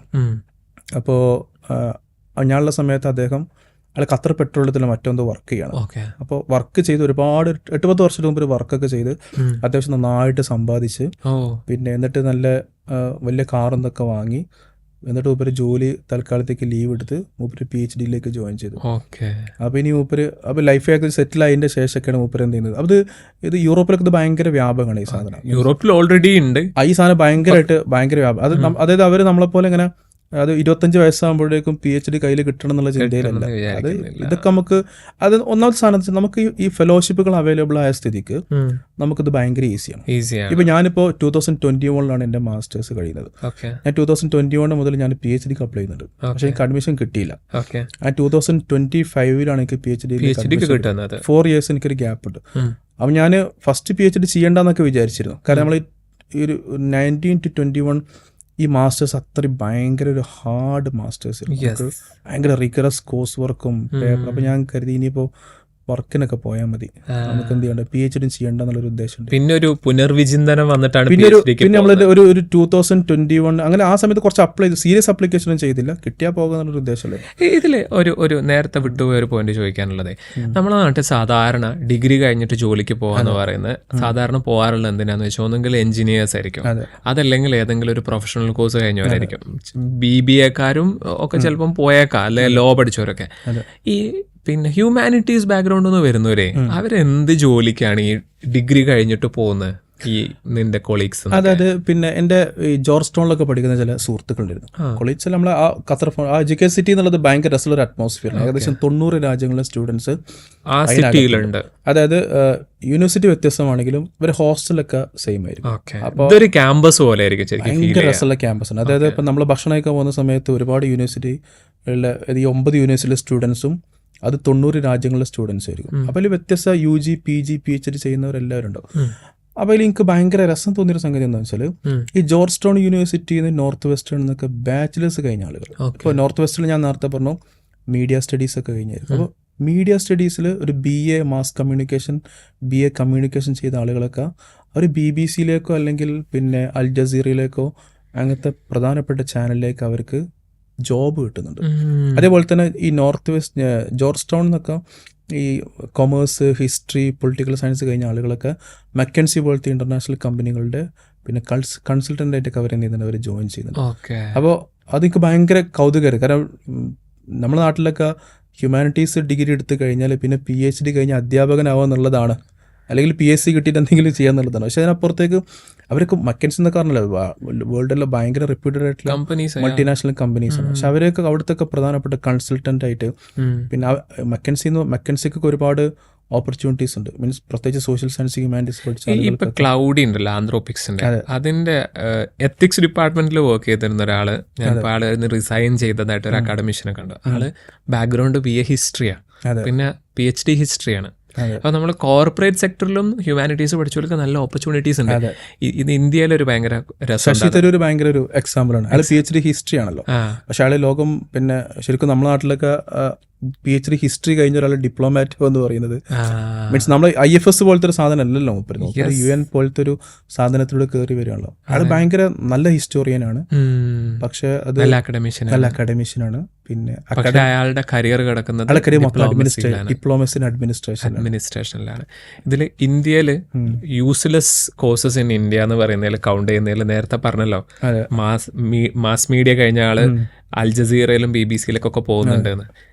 ഇതിൽ കൗണ്ട് ചെയ്യുന്നതിൽ ഒന്നിൽ വരുന്നത് ഇതാണ് മാസ് മീഡിയ ആൻഡ് ജേർണലിസം, രണ്ടാമത്തത് സോഷ്യോളജി ഹിസ്റ്ററി. കാരണം ഇന്ത്യയിലെ ഒരു സാധനം എന്ന് പറയുന്നത് ഈ UGക്ക് ഈ സാധനം പഠിപ്പിക്കുന്ന ഒരിക്കലും ഒരു ജോലി കിട്ടാൻ വേണ്ടിയിട്ടല്ല. ഇപ്പൊ പ്രത്യേകിച്ച് കേരളത്തിലൊക്കെ ഈ നാട്ടിലുള്ള കോളേജുകളിലൊന്നും അധിക സ്ഥലത്തും BA പൊളിറ്റിക്കൽ സയൻസോ BA സോഷ്യോളജി ഒന്നും ഇല്ല തന്നെ. അപ്പോൾ അവർ ഏറിപ്പോയി എടുക്കുന്നതായിരിക്കും വെച്ചാൽ BA എക്കണോമിക്സ് ആയിരിക്കും ഉണ്ടാവുക, അതല്ലെങ്കിൽ ഒരു BA ഹിസ്റ്ററി BA ഇംഗ്ലീഷ്, ഇതിന്റെ അപ്പുറത്തേക്ക് ഉണ്ടാവില്ല. കാരണം അവർ കരുതുന്നത് ഇതുകൊണ്ട് ജോലി കിട്ടില്ല എന്നാണ്. അപ്പൊ നമുക്ക് ശരിക്കും ഗൈഡ് ചെയ്ത് കൊടുക്കാൻ പറ്റുന്നത് ഇപ്പോൾ ഹ്യൂമാനിറ്റീസ് എടുക്കുന്ന ആളുകൾക്ക് ശരിക്കും പറയുകയാണെങ്കിൽ റിസർച്ചിൽ എന്തായാലും കരിയർ ഓപ്പർച്യൂണിറ്റീസ് ഉണ്ട്. ഇപ്പം നൂറൊക്കെ പോയതുപോലെ അല്ലാതെയും പ്രൊഫഷണൽ ഓപ്പർച്യൂണിറ്റീസ് ഉണ്ട്. അതായത് ഇപ്പോൾ മൾട്ടിനാഷണൽ കമ്പനികളെ സംബന്ധിച്ചിടത്തോളം നമ്മൾ വിചാരിക്കുന്നത് ഒട്ടുമിക്ക കമ്പനികളിലും എന്താ പറയുക, ഇപ്പോൾ അറാംകോ ഒരു പെട്രോളിയം കമ്പനിയാണ്. അത് പെട്രോളിയം പ്രൊഡക്റ്റ് മാത്രമാണെന്നാണ് നമ്മുടെ ധാരണ. പക്ഷെ അറാംകോ വേൾഡ് എന്നൊരു മാഗസിൻ അവർ പുറത്തിറക്കുന്നുണ്ട്. പിന്നെ അങ്ങനത്തെ പ്രധാനപ്പെട്ട ഇപ്പോൾ ആന്ത്രോപോളജി, സോഷ്യോളജി എന്നൊക്കെ പറഞ്ഞാൽ ശരിക്കും ആ ഒരു ഡിസിപ്ലിൻ യൂറോപ്യൻ അക്കാഡമിയിൽ ഉണ്ടായി വരുന്നത് തന്നെ അവരെ പർപ്പസിന് വേണ്ടിയിട്ടാണ്. കാരണം അവർ കോളനികൾ സ്ഥാപിക്കുന്നുണ്ട്. അപ്പോൾ ആ നാടുകളെ കുറിച്ച് പഠിക്കണം, അവിടുത്തെ ജനങ്ങളെ കുറിച്ച് പഠിക്കണം. അപ്പോൾ അതിനു വേണ്ടി ഉണ്ടാക്കിയ ഡിസിപ്ലിനാണിത്. അവരിപ്പോഴും അത് കണ്ടിന്യൂ ചെയ്യുന്നുണ്ട് എന്നുള്ളതാണ്. മീൻസ് ആന്ത്രോപോളജി കഴിഞ്ഞ ഒരാൾ, സോഷ്യോളജി കഴിഞ്ഞ ഒരാൾ എന്ത് ചെയ്യുന്നുണ്ട്, ഇങ്ങനത്തെ മൾട്ടിനാഷണൽ കമ്പനികൾ ഹയർ ചെയ്യുകയും അവരിങ്ങനത്തെ പഠനങ്ങൾക്കും കാര്യങ്ങൾക്കും, കാരണം ഇവർക്കൊക്കെ R&D ഭയങ്കര പവർഫുൾ ആയിരിക്കും. മീൻസ് ഈ മൾട്ടിനാഷണൽ കമ്പനികളുടെ R&Dകൾ അത്രയും പവർഫുൾ ആയിരിക്കും. അപ്പോൾ അവർ വ്യത്യസ്തമായ, ഇപ്പോൾ അവരെ പ്രൊഡക്റ്റിൻ്റെ മാർക്കറ്റിനെ കുറിച്ച് പഠിക്കാൻ, അവരെ പ്രൊഡക്റ്റിൻ്റെ പിന്നെന്താ പറയുക ഇമ്പാക്റ്റുകളെ കുറിച്ച് പഠിക്കാൻ, ചിലപ്പോൾ അതിൻ്റെ മാർക്കറ്റിംഗ് ചില സാധനങ്ങൾ ഉണ്ടാക്കാനൊക്കെ അവർ ഇങ്ങനത്തെ ആളുകൾ ഉപയോഗപ്പെടുത്തും. ഇതിൽ നമ്മുടെ നാട്ടിൽ സംഭവിക്കുന്ന വലിയ പ്രശ്നം എന്താണെന്ന് വെച്ചാൽ ഇപ്പോൾ കുട്ടികൾ അവർ ചിലപ്പോൾ മാത്സോ സയൻസോ ഒന്നും തീരെ അവരൊരു ഏരിയ പോലും അല്ലാത്ത ആളുകളായിരിക്കും. ചിലപ്പോൾ 100 ഒക്കെ ചിലപ്പോൾ ആ ഒരു കാറ്റഗറിയിലാണോ എന്ന് എനിക്കറിയില്ല. 100% അങ്ങനത്തെ ആളാണ്. അപ്പം ചിലപ്പോൾ നിന്റെ യൂണിവേഴ്സിറ്റിയിലേക്ക് ഗ്രാജുവേഷനിലും മാസ്റ്റേഴ്സിലും PhDക്കൊക്കെ വന്നിട്ടുള്ള ആളുകൾ ആ 100% മാത്സോ സയൻസോ അവരെ ഏരിയ പോലും ആവില്ല. അവരൊക്കെ എന്നിട്ട് പുഷ് ചെയ്തിട്ട് എന്ത് ചെയ്യും, ഈ എഞ്ചിനീയറിംഗിലേക്കും സയൻസ് ഫീൽഡുകളിലേക്കും ഇങ്ങനെ കൊടുത്തോണ്ടിരിക്കുക. ഹ്യൂമാനിറ്റീസ് എന്ന് പറഞ്ഞാൽ വേസ്റ്റ് എന്നാണ് ഇപ്പൊ കേരളത്തിലൊക്കെ. ഐവി ലീഗ് യൂണിവേഴ്സിറ്റികളാവട്ടെ, ലോകത്തെ റെപ്യൂട്ടഡ് യൂണിവേഴ്സിറ്റികളുടെ ഓക്സ്ഫോർഡ് പ്രത്യേകിച്ച്, അവിടുത്തെ ഗ്ലാമറസ് ഡിപ്പാർട്ട്മെന്റ് എന്ന് പറഞ്ഞാൽ ഹ്യൂമാനിറ്റീസ് ആൻഡ് സോഷ്യൽ സയൻസ് ആണ്. ഇപ്പോൾ സെന്റ് ആന്റണി കോളേജാണ് പിന്നെ നമ്മൾ പറയുന്ന ഓക്സ്ഫോർഡിന്റെ ഒരു ഹാർട്ട് എന്നൊക്കെ പറയുന്നത്. അവിടുത്തെ പ്രധാനപ്പെട്ട സബ്ജക്ട് പിന്നെ ഹ്യൂമാനിറ്റീസ് ആൻഡ് സോഷ്യൽ സയൻസ് ആണ്. ഓക്സ്ഫോർഡ് ഡിബേറ്റിൽ സംസാരിക്കുക എന്നുള്ളതാണ് ഒരു ഓക്സ്ഫോർഡിയുടെ ഒരു പ്രധാനപ്പെട്ട ഒരു ഡ്രീം എന്നൊക്കെ. ഇതിൽ എനിക്ക് ഒരു കാര്യം ചോദിക്കാനുള്ളത്, ഇപ്പം നമ്മൾ സ്കൂൾ സമയത്ത് തന്നെ ഇപ്പം ഒരാൾക്ക് ഇതുപോലുള്ള ഒരു ഇന്റർനാഷണൽ രീതിയിലേക്കൊക്കെ പോകണമെന്ന് ആഗ്രഹിക്കുന്നവരാണെങ്കിൽ അവർ എന്ത് ചെയ്യണം എന്നായിരിക്കും നമ്മൾ അവരോട് സജസ്റ്റ് ചെയ്ത് കൊടുക്കുക? ഞാൻ പലപ്പോഴും ഇങ്ങനെ ചിന്തിക്കുന്ന ഒരു സംഗതി, കേരളത്തിൽ ഇനി ഒരു നവോത്ഥാന പ്രസ്ഥാനം വരികയാണെങ്കിൽ അവർ ഫോക്കസ് ചെയ്യേണ്ടത് കേരളത്തിലെ സ്കൂളുകളായിരിക്കണം. അതായത് പിന്നെ ഇപ്പം ഞാൻ പറഞ്ഞില്ലേ, നമ്മളെ ഒരുപാട് സ്റ്റുഡൻസിനെ ഇങ്ങനെ പരിചയപ്പെടുന്ന സമയത്ത് അവർക്ക് ഈ സാധനമൊക്കെ കിട്ടിയിട്ട് അവരെ സ്കൂളിൽ നിന്നായിരിക്കും. മീൻസ് അവര് യൂണിവേഴ്സിറ്റിയിൽ അതെ, എൻ്റെ ഫ്രണ്ട് സർക്കിളിൽ പലരും അവർക്ക് നല്ല സ്കൂളിങ് കിട്ടിയിട്ടുണ്ട്. മീൻസ് അവര് നമ്മളൊക്കെ ഡിഗ്രിക്ക് പോകുന്ന സമയത്തൊക്കെയാണ്, അല്ലെങ്കിൽ PGക്ക് വന്ന സമയത്ത് നമ്മൾ സീരിയസ് റീഡിങ്ങിലേക്കൊക്കെ പോകുന്നത്. ഇപ്പം ഞാൻ പറഞ്ഞില്ല, ഞാൻ അഹമ്മദിലേക്ക് 2019 സെക്കൻഡ് മാസ്റ്റേഴ്സ് പോകുന്ന സമയത്താണ് ഒരു ടെക്സ്റ്റ് എങ്ങനെ റീഡ് ചെയ്യാന്നുള്ള നമ്മൾ പഠിക്കുന്നത്. കാരണം നമ്മൾ നമ്മൾ വായിക്കാറുണ്ട്, പത്രം വായിക്കാറുണ്ട്, മാഗസിൻസ് വായിക്കും. പക്ഷെ നമ്മളെ വായിക്കുന്നത് PSC മെത്തഡോളജിയിലാണ്. മീൻസ് നമ്മളിതിങ്ങനെ ബൈഹാർട്ട് ചെയ്യും. ഇപ്പം എനിക്ക് എന്നാണ് ഇന്ത്യയിൽ എന്നാണ് പിന്നെ ഡൽഹിക്ക് അത് ഇപ്പം എൻ്റെ US ചില സുഹൃത്തുക്കൾ പറയാറുണ്ട്. അതായത് പിന്നെ ഈ സൗത്ത് ഏഷ്യയിൽ വരുന്ന ആളുകൾ ഭയങ്കര എൻസൈക്ലോപീഡിയ ഒക്കെ ആയിരിക്കുന്നു. കാരണം നമുക്ക് എല്ലാത്തിനെ കുറിച്ചൊരു ധാരണ ഉണ്ടാകും. നമുക്ക് ഇന്ത്യൻ ഹിസ്റ്ററിയെക്കുറിച്ച്, കേരള ചരിത്രത്തെക്കുറിച്ച്, ഇന്റർനാഷണൽ പൊളിറ്റിക്സിനെ കുറിച്ചൊക്കെ ഭയങ്കര ധാരണകളുണ്ട്. ഐ മീൻസ് നമ്മൾക്ക് PSC മെത്തഡോളജിയിലാണ് നമ്മൾ ഈ പഠനങ്ങൾ മൊത്തം നടക്കുന്നത്. പക്ഷേ എനിക്ക് തോന്നുന്നു സ്കൂളുകളിൽ വേണ്ട ഒരു സാധനം ക്രിട്ടിക്കൽ തിങ്കിങ് ആണ്. അത് നമ്മൾ പഠിപ്പിക്കുന്നില്ല. അതായത് നമ്മൾ തിയറി, ഇപ്പോൾ ഡിഗ്രിക്കാണെങ്കിൽ പോലും PGക്കാണെങ്കിൽ പോലും തിയറീസ് പഠിപ്പിക്കുന്നേ ഉള്ളൂ. തിയറീസിനെ ടെസ്റ്റ് ചെയ്യാൻ പഠിപ്പിക്കുന്നില്ല, ഇതിനെ ക്വസ്റ്റ്യൻ ചെയ്യാൻ പഠിപ്പിക്കുന്നില്ല, അതേപോലെ തന്നെ ഒരു ആർഗ്യുമെന്റ് ഫ്രെയിം ചെയ്യാൻ പഠിപ്പിക്കുന്നില്ല. അപ്പോൾ ഈ ഫസ്റ്റ് സെമസ്റ്ററിൽ എന്ന് പറഞ്ഞാൽ ശരിക്കും നമ്മൾ പഠിപ്പിക്കുന്നത്, മീൻസ് ഞാൻ ഇപ്പോൾ ഒരു US ഇങ്ങനത്തെ ഒരു ഫോറിൻ യൂണിവേഴ്സിറ്റികളുടെ മാസ്റ്റേഴ്സ് എന്ന് പറയുന്നത് അവർ പ്രധാനമായിട്ടും ഈ സാധനം ഇങ്ങനെ ഷെയ്പ്പ് ചെയ്യായിരിക്കും. ഇപ്പോൾ ഒരു മാസ്റ്റേഴ്സ് കഴിഞ്ഞ ആളുകളാണ് പലപ്പോഴും അഹമ്മദിലൊക്കെ സെക്കൻഡ് മാസ്റ്റേഴ്സിന് വരുന്നത്.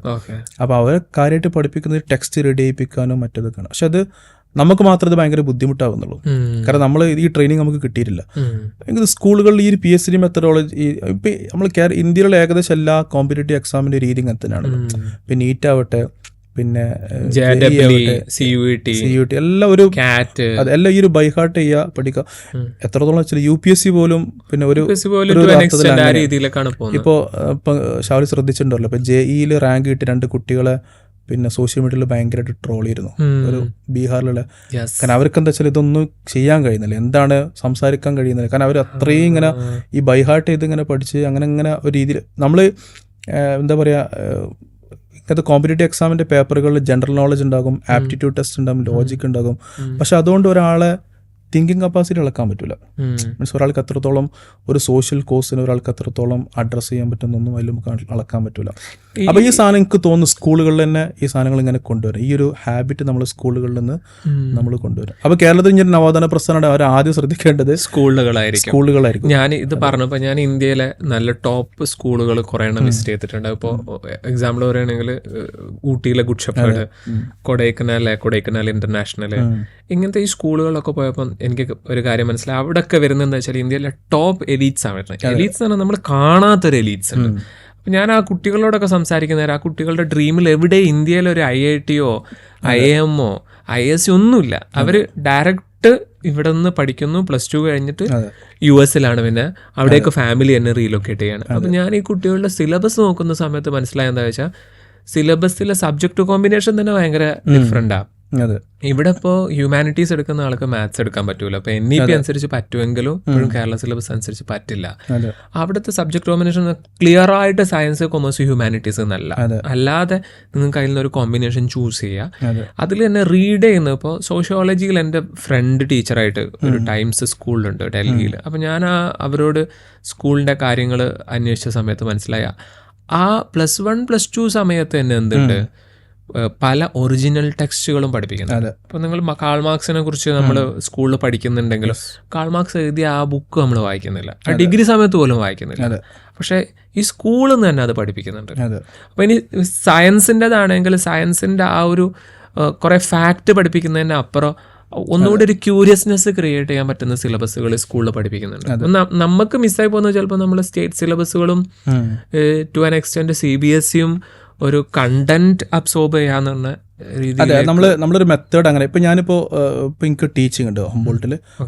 അപ്പൊ ഹംബോൾട്ടിലേക്ക് വരുന്നേരം ഞാൻ ചോദിക്കുന്നത്, നമ്മൾ ഖത്തർ കഴിഞ്ഞു, ഇനി ജർമ്മനിയിലേക്ക് പോകുന്ന ആ ജേണി, അതിന്റെ SOP രീതികൾ അത് പറഞ്ഞിട്ട് നമുക്ക് ആ ജർമ്മനിയിലേക്ക് കടക്കാം. ഞാൻ ഇപ്പൊ ചോദ്യത്തിന്റെ അതിനൊരു തുടർച്ചയായിട്ട് തന്നെ പറയാം. അപ്പോൾ നമ്മളിപ്പോ അതായത് ഇപ്പം ഞാനിപ്പോൾ ടീച്ചിങ് ഉണ്ട്, അതായത് നമുക്ക് PhD കൂടെ ടീച്ചിങ്ങും കൂടെ ഉള്ള യൂണിവേഴ്സിറ്റിയാണ്. ടീച്ചിങ് ഉള്ള യൂണിവേഴ്സിറ്റി, അതായത് അവിടെ PhD 2 രൂപമുണ്ട്. അത് നമുക്ക് ഒരു ഫോർമൽ PhD ഉണ്ട്, സ്ട്രക്ചേർഡ് PhD എന്ന് പറയും. നമ്മുടെ നാട്ടിലുള്ള പോലെ തന്നെ ഒരു സൂപ്പർവൈസർ, പിന്നെ എന്ത് ചെയ്യുന്നു, നമ്മൾ ഒരു ഫോർമൽ യൂണിവേഴ്സിറ്റി അപ്ലിക്കേഷൻ സിസ്റ്റത്തിൽ അപ്ലൈ ചെയ്യുന്നു, പിന്നെ അവർ ഇൻ്റർവ്യൂവിന് വിളിക്കുന്നു, പിന്നെ ഒരു ഫോർമലായിട്ട് സാധാരണ നടക്കുന്ന രൂപത്തിൽ PhD. എൻ്റെ ഒരു അൺസ്ട്രക്ചേർഡ് PhD ആണ്. ഓക്കെ. കാരണം ഇപ്പോൾ ഷാവലിന് അറിയായിരിക്കും, കാരണം നമ്മൾ ഒരു യൂണിവേഴ്സിറ്റി അപ്ലിക്കേഷൻ പ്രോസസ്സ് എന്ന് പറയുന്നത് ഭയങ്കര ഒരു ഹെർക്കുലിയൻ ടാസ്ക്കാണ്. കാരണം ഒരുപാട് റെഫറൻസ് ലെറ്ററുകൾ, സർട്ടിഫിക്കറ്റുകൾ, ഒരുപാട് ചോദ്യത്തിന് ഉത്തരങ്ങളൊക്കെ എഴുതുന്നത് ഭയങ്കര ജോലിയാണ്. അപ്പോൾ ഒരു വർഷം നമുക്കൊരു 5 യൂണിവേഴ്സിറ്റിയിലൊക്കെ മാക്സിമം അപ്ലൈ ചെയ്യാൻ തന്നെ കഴിയുള്ളൂ. കാരണം അത്രയും ഫോറിൻ യൂണിവേഴ്സിറ്റി, പ്രത്യേകിച്ച് US യൂണിവേഴ്സിറ്റിക്കാണ് അത്രയും വലിയ പ്രോസസ്സ് ഉണ്ട്. ഇവിടെ എൻട്രൻസിന് നമ്മൾ കൊടുക്കുന്ന, അവിടെ എൻട്രൻസ് ഒന്നും ഉണ്ടാവില്ല. എൻട്രൻസ് ഇല്ലെങ്കിൽ പോലും എൻട്രൻസിന് പ്രിപ്പയർ ചെയ്യുന്ന പോലെ തന്നെയുള്ള പ്രിപ്പറേഷൻ ഈ ഫോറിൻ യൂണിവേഴ്സിറ്റികളിൽ ഇങ്ങനത്തെ ക്വസ്റ്റ്യൻ ആൻസറുകൾ ചെയ്യാൻ വേണ്ടി നമ്മൾ മാറ്റിയിട്ടുണ്ട്. അപ്പോൾ എൻ്റെ ഒരു അൺസ്ട്രക്ചേർഡ് PhD, അതായത് നമുക്ക് ഇപ്പോൾ ശരിക്കും ഞാൻ എൻ്റെ സൂപ്പർവൈസർക്ക് ഒരു മെയിൽ ചെയ്തിട്ടേ ഉള്ളൂ. ഓക്കെ. അത് ഇങ്ങനെ ഒരു ഒരു കോൾ വന്ന സമയത്ത് ഞാൻ എന്താ വെച്ചാൽ ഒരു മെയിൽ ചെയ്തു. മെയിലിൻ്റെ പ്രപ്പോസലും CV-യും കാര്യങ്ങളൊക്കെ വെച്ചു. അപ്പോൾ അദ്ദേഹം ഒരു മീറ്റിങ്ങിന് വിളിച്ചു. അപ്പോൾ ആദ്യം ആ യൂണിവേഴ്സിറ്റിയിൽ ഒരു പ്രൊഫസറെ നൂറ് ഐഡന്റിഫൈ ചെയ്യുന്നു. ആ പ്രൊഫസർക്ക് ഒരു മെയിൽ ചെയ്യുന്നു. ആ മെയിൽ എന്താ ചോദിച്ചിരിക്കുന്നത്? അതായത് ഇപ്പോൾ അപ്പോൾ സ്വാഭാവികമായിട്ടും സംശയമുണ്ടോ എങ്ങനെയാണ് ഇത് ഈ ഓപ്പർച്യൂണിറ്റി ഞാൻ അറിഞ്ഞത് എന്നുള്ളത്. അതാണ് ഏറ്റവും പ്രധാനം. അപ്പോൾ നമ്മൾ പുസ്തകം വായിക്കുന്ന പോലെ തന്നെ പഠിക്കേണ്ട ഒരു സംഗതിയാണ് വെബ്സൈറ്റ് വായിക്കാൻ. കാരണം വെച്ചാൽ നമ്മൾ പ്രത്യേകിച്ച് ഇങ്ങനത്തെ അക്കാഡമികളുടെ വെബ്സൈറ്റുകൾ അത്ര ഡീറ്റെയിൽഡ് ആയിരിക്കും. അപ്പോൾ എന്നോട് ചില ആൾക്കാർ ചോദിക്കല്ലേ, നിങ്ങൾ ഹമദിൽ പിന്നെ അഡ്മിഷൻ കിട്ടാൻ എന്താ ചെയ്യേണ്ടതെന്നുള്ളത്. അപ്പോൾ ഞാൻ ആ ലിങ്ക് അയച്ചു കൊടുക്കും. എന്നിട്ട് പറയും, നിങ്ങൾ ഇത് മൊത്തം റീഡ് ചെയ്യുക ഈ പേജ്, എന്നിട്ട് ഡൗട്ട് ഉണ്ടെങ്കിൽ ചോദിക്കാന്ന് പറയും. അപ്പോൾ ഞാനൊരു 10 ആൾക്ക് അയച്ചാൽ 9 ആൾക്കാർക്കും ഡൗട്ട് ഉണ്ടാവില്ല. അപ്പോൾ നമ്മളൊരു ധാരണ എന്ന് വെച്ചാൽ ഈ വെബ്സൈറ്റ് എന്നുള്ളത് ജസ്റ്റ് ഒരു പരസ്യത്തിന് വേണ്ടി മാത്രമുള്ള സംഗതിയാണെന്ന്. പക്ഷേ ഈ ഫോറിൻ യൂണിവേഴ്സിറ്റികൾ എല്ലാ സാധനങ്ങളും മീൻസ് ഇപ്പോൾ ഫോർ എക്സാമ്പിൾ നിങ്ങൾക്ക് ഇംഗ്ലീഷ് സർട്ടിഫിക്കറ്റ് വേണോ, IELTS വേണോ, അപ്പോൾ IELTS നിങ്ങൾക്ക് എന്ത് TOEFL എടുക്കാം. TOEFL ഇല്ലെങ്കിൽ നിങ്ങൾക്ക് മീഡിയം ഓഫ് ഇൻസ്ട്രക്ഷന് ഇംഗ്ലീഷ് മതി. ഇനി അതല്ലെങ്കിൽ നിങ്ങൾക്ക് വേറെ, അതൊക്കെ അവർ വെബ്സൈറ്റിൽ ഡീറ്റെയിൽ ആയിട്ട് പറയും. ഇനി അതിൻ്റെ അവസാനം അവർക്കൊരു FAQ ഉണ്ടാവും, ഫ്രീക്വൻ്റ്ലി ആസ്ക് ക്വസ്റ്റ്യൻസ്. ഇതുപോലെ ആളുകൾ ചോദിക്കുന്ന ക്വസ്റ്റ്യൻസിൻ്റെ മറുപടികൾ. അതിന് താഴെ എന്നിട്ട് സംശയം തീരുന്നില്ലെങ്കിൽ അവർക്കൊരു ഒരു മെയിൽ ID, അത് കറക്റ്റ് നമ്മളൊരു മെയിൽ അയച്ചു കഴിഞ്ഞ് ഒരു 24 hour കൊണ്ട് അവർ നമുക്ക് മറുപടി തരും. ഓക്കെ. അപ്പോൾ ഇത് നമ്മൾ കൃത്യമായിട്ട് നോക്കാറില്ല. മീൻസ് ഓരോ യൂണിവേഴ്സിറ്റിയുടെയും വെബ്സൈറ്റുകൾ നമ്മൾ നോക്കാറില്ല. അത് അപ്പോൾ ഞാൻ പലരോടും പറയുന്ന സംഗതിയാണ്, നമ്മൾ യൂണിവേഴ്സിറ്റി വെബ്സൈറ്റ് റീഡ് ചെയ്യാൻ നന്നായിട്ട് പഠിക്കണം എന്ന് പറയും. കാരണം അത് എവിടെയാണ് ഡിപ്പാർട്ട്മെന്റുകൾ എവിടെയാണ് ഫാക്കൾട്ടീസ് ഉണ്ടാവുക, ഫാക്കൾട്ടീസിൽ ലിസ്റ്റ് എവിടെ ഉണ്ടാവുക, അവർ സൂപ്പർവിഷൻ ഓക്കെ ആണല്ലോ എന്ന് എവിടെ ഉണ്ടാവുക, അതൊക്കെ വെബ്സൈറ്റിൽ ഡീറ്റെയിൽ അവർ ഏരിയ ഏതാണ്. ഇപ്പോൾ ഫോർ എക്സാമ്പിൾ ഒരു ഫാക്കൾട്ടിയുടെ ഏരിയ ഏതാണ്, അദ്ദേഹം ഈ വർഷം കുട്ടികൾ എടുക്കുന്നുണ്ടോ ഇല്ലേ.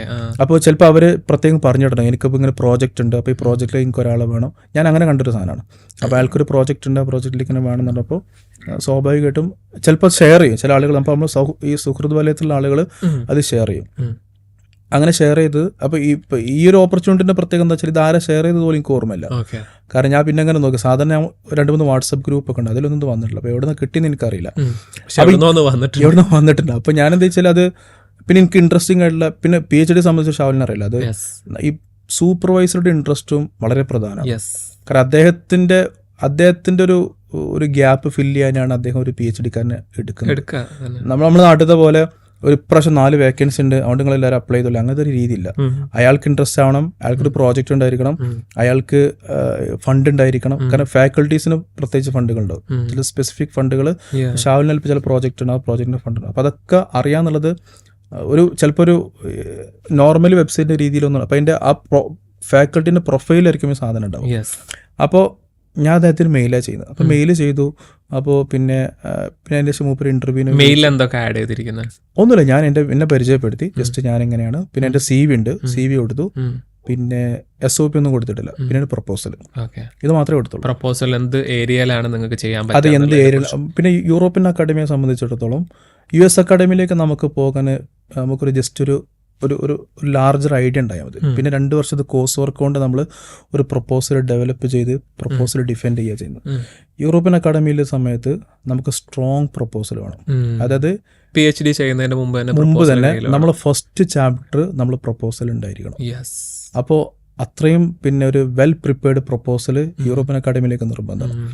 അപ്പോൾ അത് കൊടുത്ത് പിന്നെ അദ്ദേഹം ഞാൻ ഒരുപാട് സമയം മീറ്റിങ്ങിൽ സംസാരിച്ച് പിന്നെ മൂപ്പര് ഒരു 2 വീക്സിനടുക്ക് മൂപ്പര് മെയിലാണ് എന്ത് ചെയ്യുന്നത്, റെസ്പോണ്ട് ചെയ്യുന്നത്. അപ്പോൾ സ്വാഭാവികമായിട്ട് എന്താ വെച്ചാൽ ഇതിൽ വേറെ രസം എന്താ വെച്ചാൽ ഇപ്പോൾ ജർമ്മൻ അക്കാഡമിയിൽ ടീച്ചിങ്ങിന് ജർമ്മൻ ലാംഗ്വേജ് നിർബന്ധമാണ്. പിന്നെ അതേപോലെ തന്നെ അവിടുത്തെ പല പൊസിഷനുകൾക്ക് ജർമ്മൻ ലാംഗ്വേജ് നിർബന്ധമാണ്. അത് യൂറോപ്പിലെ പല യൂണിവേഴ്സിറ്റികളും അങ്ങനത്തെ നിബന്ധനകളുണ്ട്. ജർമ്മനിൽ ഇത് ഭയങ്കര നിബന്ധനമാണ്. പക്ഷേ അദ്ദേഹം എനിക്ക് വേവ് ചെയ്തു. അപ്പോൾ ഞാൻ അന്വേഷിക്കുന്ന സമയത്ത് മനസ്സിലായത് എന്താ വെച്ചാൽ പ്രൊഫസർക്ക് എപ്പോഴും ഒരു മേൽക്കാണ് അഡ്മിനിസ്ട്രേഷൻ്റെ പുറത്ത്.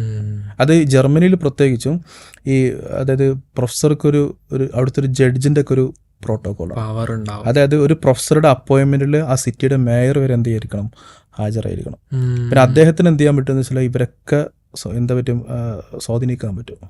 അത്രയും പവർഫുൾ ആണ്. അത് യൂണിവേഴ്സിറ്റിക്ക് ഒരു നിയമം ഉണ്ടെങ്കിൽ പോലും അതിനെ വേവ് ചെയ്ത് തരാൻ ഒരു പ്രൊഫസർക്ക് സാധിക്കും. അപ്പോൾ ഞാൻ പറഞ്ഞൊരു സാധനം എന്താ വെച്ചാൽ നല്ലൊരു ഓട്ടോണമി പ്രൊഫസർക്ക് ഉണ്ട്. ഓട്ടോണമി ഉപയോഗിച്ചുകൊണ്ട് ജർമ്മൻ ലാംഗ്വേജിന്റെ ഇതിൽ വേവ് ചെയ്ത്. പിന്നെ എനിക്ക് 2025 സെപ്റ്റംബറിലാണ് ഞാൻ ജോയിൻ ചെയ്യുന്നത്. പിന്നെ ടീച്ചിങ്. അപ്പോൾ ടീച്ചിങ്ങിന്റെ സമയത്ത് ഭയങ്കര രസകരമായ സംഗതി ഉണ്ടായത് എന്താ വെച്ചാൽ ഷാവിൽ നേരത്തെ പറഞ്ഞല്ലോ, അതായത് വ്യത്യസ്തമായ കോഴ്സുകൾ എടുക്കുക എന്നുള്ളത്. അപ്പോൾ ഇപ്പം നമുക്കൊരു ബെർലിൻ യൂണിവേഴ്സിറ്റി അലയൻസ് എന്ന് പറയുന്ന സാധനമുണ്ട്. അതായത് ബെർലിനിലെ ബെർലിൻ സിറ്റിയിലെ ഫ്രൈ യൂണിവേഴ്സിറ്റി, ഹംബോൾട്ട്, ഷാരിറ്റ എന്നൊക്കെ പറഞ്ഞ 3-4 യൂണിവേഴ്സിറ്റികളുണ്ട്. അപ്പോൾ ഈ യൂണിവേഴ്സിറ്റികളുടെ സ്റ്റുഡൻസിന് അവരുടെ ഓപ്ഷണൽ പേപ്പറുകൾ ഈ 4 യൂണിവേഴ്സിറ്റികളിൽ എടുക്കാം. ഇപ്പോൾ ഫിസിക്സ് പഠിക്കുന്ന ഒരാൾക്ക് ഹിസ്റ്ററി പഠിക്കാൻ താല്പര്യം ഉണ്ടെങ്കിൽ അയാൾക്ക് എന്ത് ചെയ്യാം, അപ്പുറത്ത് യൂണിവേഴ്സിറ്റിയിൽ പോയിട്ട് ഇത് ചെയ്യാം. അപ്പോൾ എനിക്കിപ്പോൾ ഈ തവണ കോഴ്സ് ഉണ്ട്. അപ്പോൾ എനിക്ക് കഴിഞ്ഞ ആഴ്ച ഫ്രൈ യൂണിവേഴ്സിറ്റി സ്റ്റുഡൻറ്റ് മെയിൽ ചെയ്യുന്നുണ്ട്, നിങ്ങളുടെ കോഴ്സിൽ എനിക്ക് ജോയിൻ ചെയ്യാൻ പറ്റും. ഇന്ത്യയിൽ NEP അനുസരിച്ച് ഈ രീതി വരുന്നുണ്ട്. പക്ഷെ ഇത് എത്രയോ വർഷം മുമ്പ് യൂറോപ്യൻ അക്കാഡമിയിൽ അത് ഫിസിക്സ് എടുക്കുന്ന ഒരാളൊക്കെ ഇപ്പോൾ എൻ്റെ ഇൻസ്റ്റിറ്റ്യൂട്ടിൽ തന്നെ യൂണിവേഴ്സിറ്റിയിൽ ഒരാൾ ഇപ്പോൾ ഫിസിക്സിൽ പഠിക്കുന്ന ഒരാളാണ്, തിയോളജിയിലെ ആൾ PhD തിയോളജിയിലാണ്, അയാൾ സെക്കൻഡ് സൂപ്പർവൈസർ തിയോളജിയിലാണ്. അപ്പോൾ ഇത് ഡിഗ്രി മുതൽ സംഗതി മാസ്റ്റേഴ്സിനും ഒക്കെ ഇത് പലയിടത്തുണ്ട്. പക്ഷെ ഇത് ഡിഗ്രി മുതൽക്ക് തന്നെ എന്താണെന്ന് വെച്ചാൽ ഇത് ഭയങ്കര വ്യാപകമായിട്ട് യൂറോപ്യൻ അക്കാഡമിയിൽ സജീവമായിട്ടുണ്ട്. അപ്പോൾ ഇപ്പം കിട്ടിയിരിക്കുന്ന സ്കോളർഷിപ്പ്, അതിൻ്റെ ഒരു കാര്യങ്ങൾ, ഏത് സ്കോളർഷിപ്പാണ് കിട്ടിയിരിക്കുന്നത്, അതുകൊണ്ട് കിട്ടുന്ന ബെനിഫിറ്റ് കാര്യങ്ങളൊരു ടോട്ടൽ പറയുകയാണെങ്കിൽ ജർമ്മനിയിൽ ഏറ്റവും ഗ്ലാമറസ് ആയിട്ടുള്ളത് നമ്മളിപ്പോൾ അറിയുന്ന DA ജർമ്മൻ ഗവൺമെൻറ്. പിന്നെ DFG പോലത്തെ സാധനങ്ങളുണ്ട്. പിന്നെ ഒരുപാട് ഫൗണ്ടേഷനുകൾ ഫെലോഷിപ്പ് ഉണ്ട്. ഹംബോൾട്ട് ഫൗണ്ടേഷൻ ഫെലോഷിപ്പ് ഉണ്ട്, ഐൻസ്റ്റീൻ ഫൗണ്ടേഷന്, മാക്സ് പ്ലാങ്കിന് ഒക്കെ പിന്നെ നല്ല ഫണ്ട്. പക്ഷെ എൻ്റെ എംപ്ലോയ്മെൻ്റ് ആണ്. കാരണം ശരിക്കും PhD അവിടെ എംപ്ലോയ്മെൻ്റ് ഉള്ള PhD ഉണ്ട്, ഫെലോഷിപ്പ് ഉള്ള PhD. എൻ്റെ എംപ്ലോയ്മെൻ്റ് ആണ്. ഞാൻ യൂണിവേഴ്സിറ്റിയിൽ എംപ്ലോയിഡ് ആണ്. അതായത് പിന്നെ എനിക്ക് ഡേ 1 മുതൽ എൻ്റെ എംപ്ലോയ്മെൻറ്റിൻ്റെ ഭാഗമാണ് എൻ്റെ PhD. അപ്പോൾ എംപ്ലോയ്മെൻറ്റിൽ ഞാൻ ചെയ്യുന്ന സംഗതി എന്താണെന്ന് ഞാൻ ടീച്ച് ചെയ്യുന്നു. ഒരു സെമസ്റ്ററിൽ ഒരു കോഴ്സ് ടീച്ച് ചെയ്യുന്നു. അപ്പോൾ ശരിക്കും ഞാൻ നേരത്തെ പറഞ്ഞ രൂപത്തിലേക്ക് നേരത്തെ അസിസ്റ്റന്റ് പ്രൊഫസർ മാറി ഒരു അസോസിയേറ്റ് പ്രൊഫസറുടെ ഒരു സാലറി ഒക്കെ ആയിരിക്കും ഒരു PhD ചെയ്യുന്ന ഒരു സ്കോളർക്ക് അവർ സാലറി ആയിട്ട്. അത് എത്രയെന്ന് ഞാൻ പറയുന്നില്ല, പക്ഷേ ഒരു പെർ മന്ത് 80,000 rupees ടാക്സ് ആയിട്ട് എൻ്റെ അക്കൗണ്ടിൽ പിടിക്കുന്നുണ്ട് ഒരു PhD-കാരൻ്റെ അക്കൗണ്ടിൽ. ഇത് ഞങ്ങൾക്ക് അറിയാം. എന്താണെന്ന് വെച്ചാൽ യൂറോപ്പിലെ സാലറി എന്ന് പറയുന്നത്, ഒരു പ്രൊഫസറുടെ സാലറി എന്ന് പറയുന്നത് അത്രയും ഒരു ഹൈ ലെവൽ സാലറി കിട്ടുന്നുണ്ട്. അപ്പോൾ ഇന്ത്യയിലൊന്നുള്ള അതുപോലെ ഒരു ചെറിയ എമൗണ്ട് ഓഫ് സാലറി അല്ല. അപ്പൊ ഞങ്ങൾക്ക് ഇമാജിൻ ചെയ്യാൻ പറ്റും അസോസിയേറ്റ് പ്രൊഫസർക്ക് സാലറി ഉണ്ടാവുന്നില്ല. അതൊരു PhD-ക്ക് അവർ കൊടുക്കുന്നുണ്ട്, ഏറ്റവും പ്രധാനപ്പെട്ടത്. പിന്നെ ഒരുപാട് പിന്നെ വെച്ചാൽ നമ്മൾ സാലറി മാത്രമല്ല, അത് ഒരു പൈസക്ക് വേണ്ടി പോകുന്നുള്ളതല്ല. പക്ഷേ യൂറോപ്യൻ അക്കാഡമി നമുക്ക് നൽകുന്ന ഒരു ഫ്രീഡം ഭയങ്കരമാണ്. പ്രത്യേകിച്ച് സ്റ്റുഡൻസിന് കൊടുക്കുന്ന ഫ്രീഡം അത് ഭയങ്കര. ഇപ്പം ഞാനിപ്പോൾ കഴിഞ്ഞ ഈ നാട്ടിൽ വന്നതിന് ശേഷം 2 മാസം ഞാനൊരു കോളേജിൽ പോയി. അപ്പോൾ കോളേജിൽ എൻ്റെ ഒരു ക്ലാസ് എടുക്കാനാണ് വിളിച്ചത്. അപ്പോൾ ക്ലാസ് എടുക്കാൻ പോയ സമയത്ത് സദസ്സ് നിറഞ്ഞിട്ടുണ്ട്. ഒരു 100-150 കുട്ടികൾ സദസ്സിലുണ്ട്.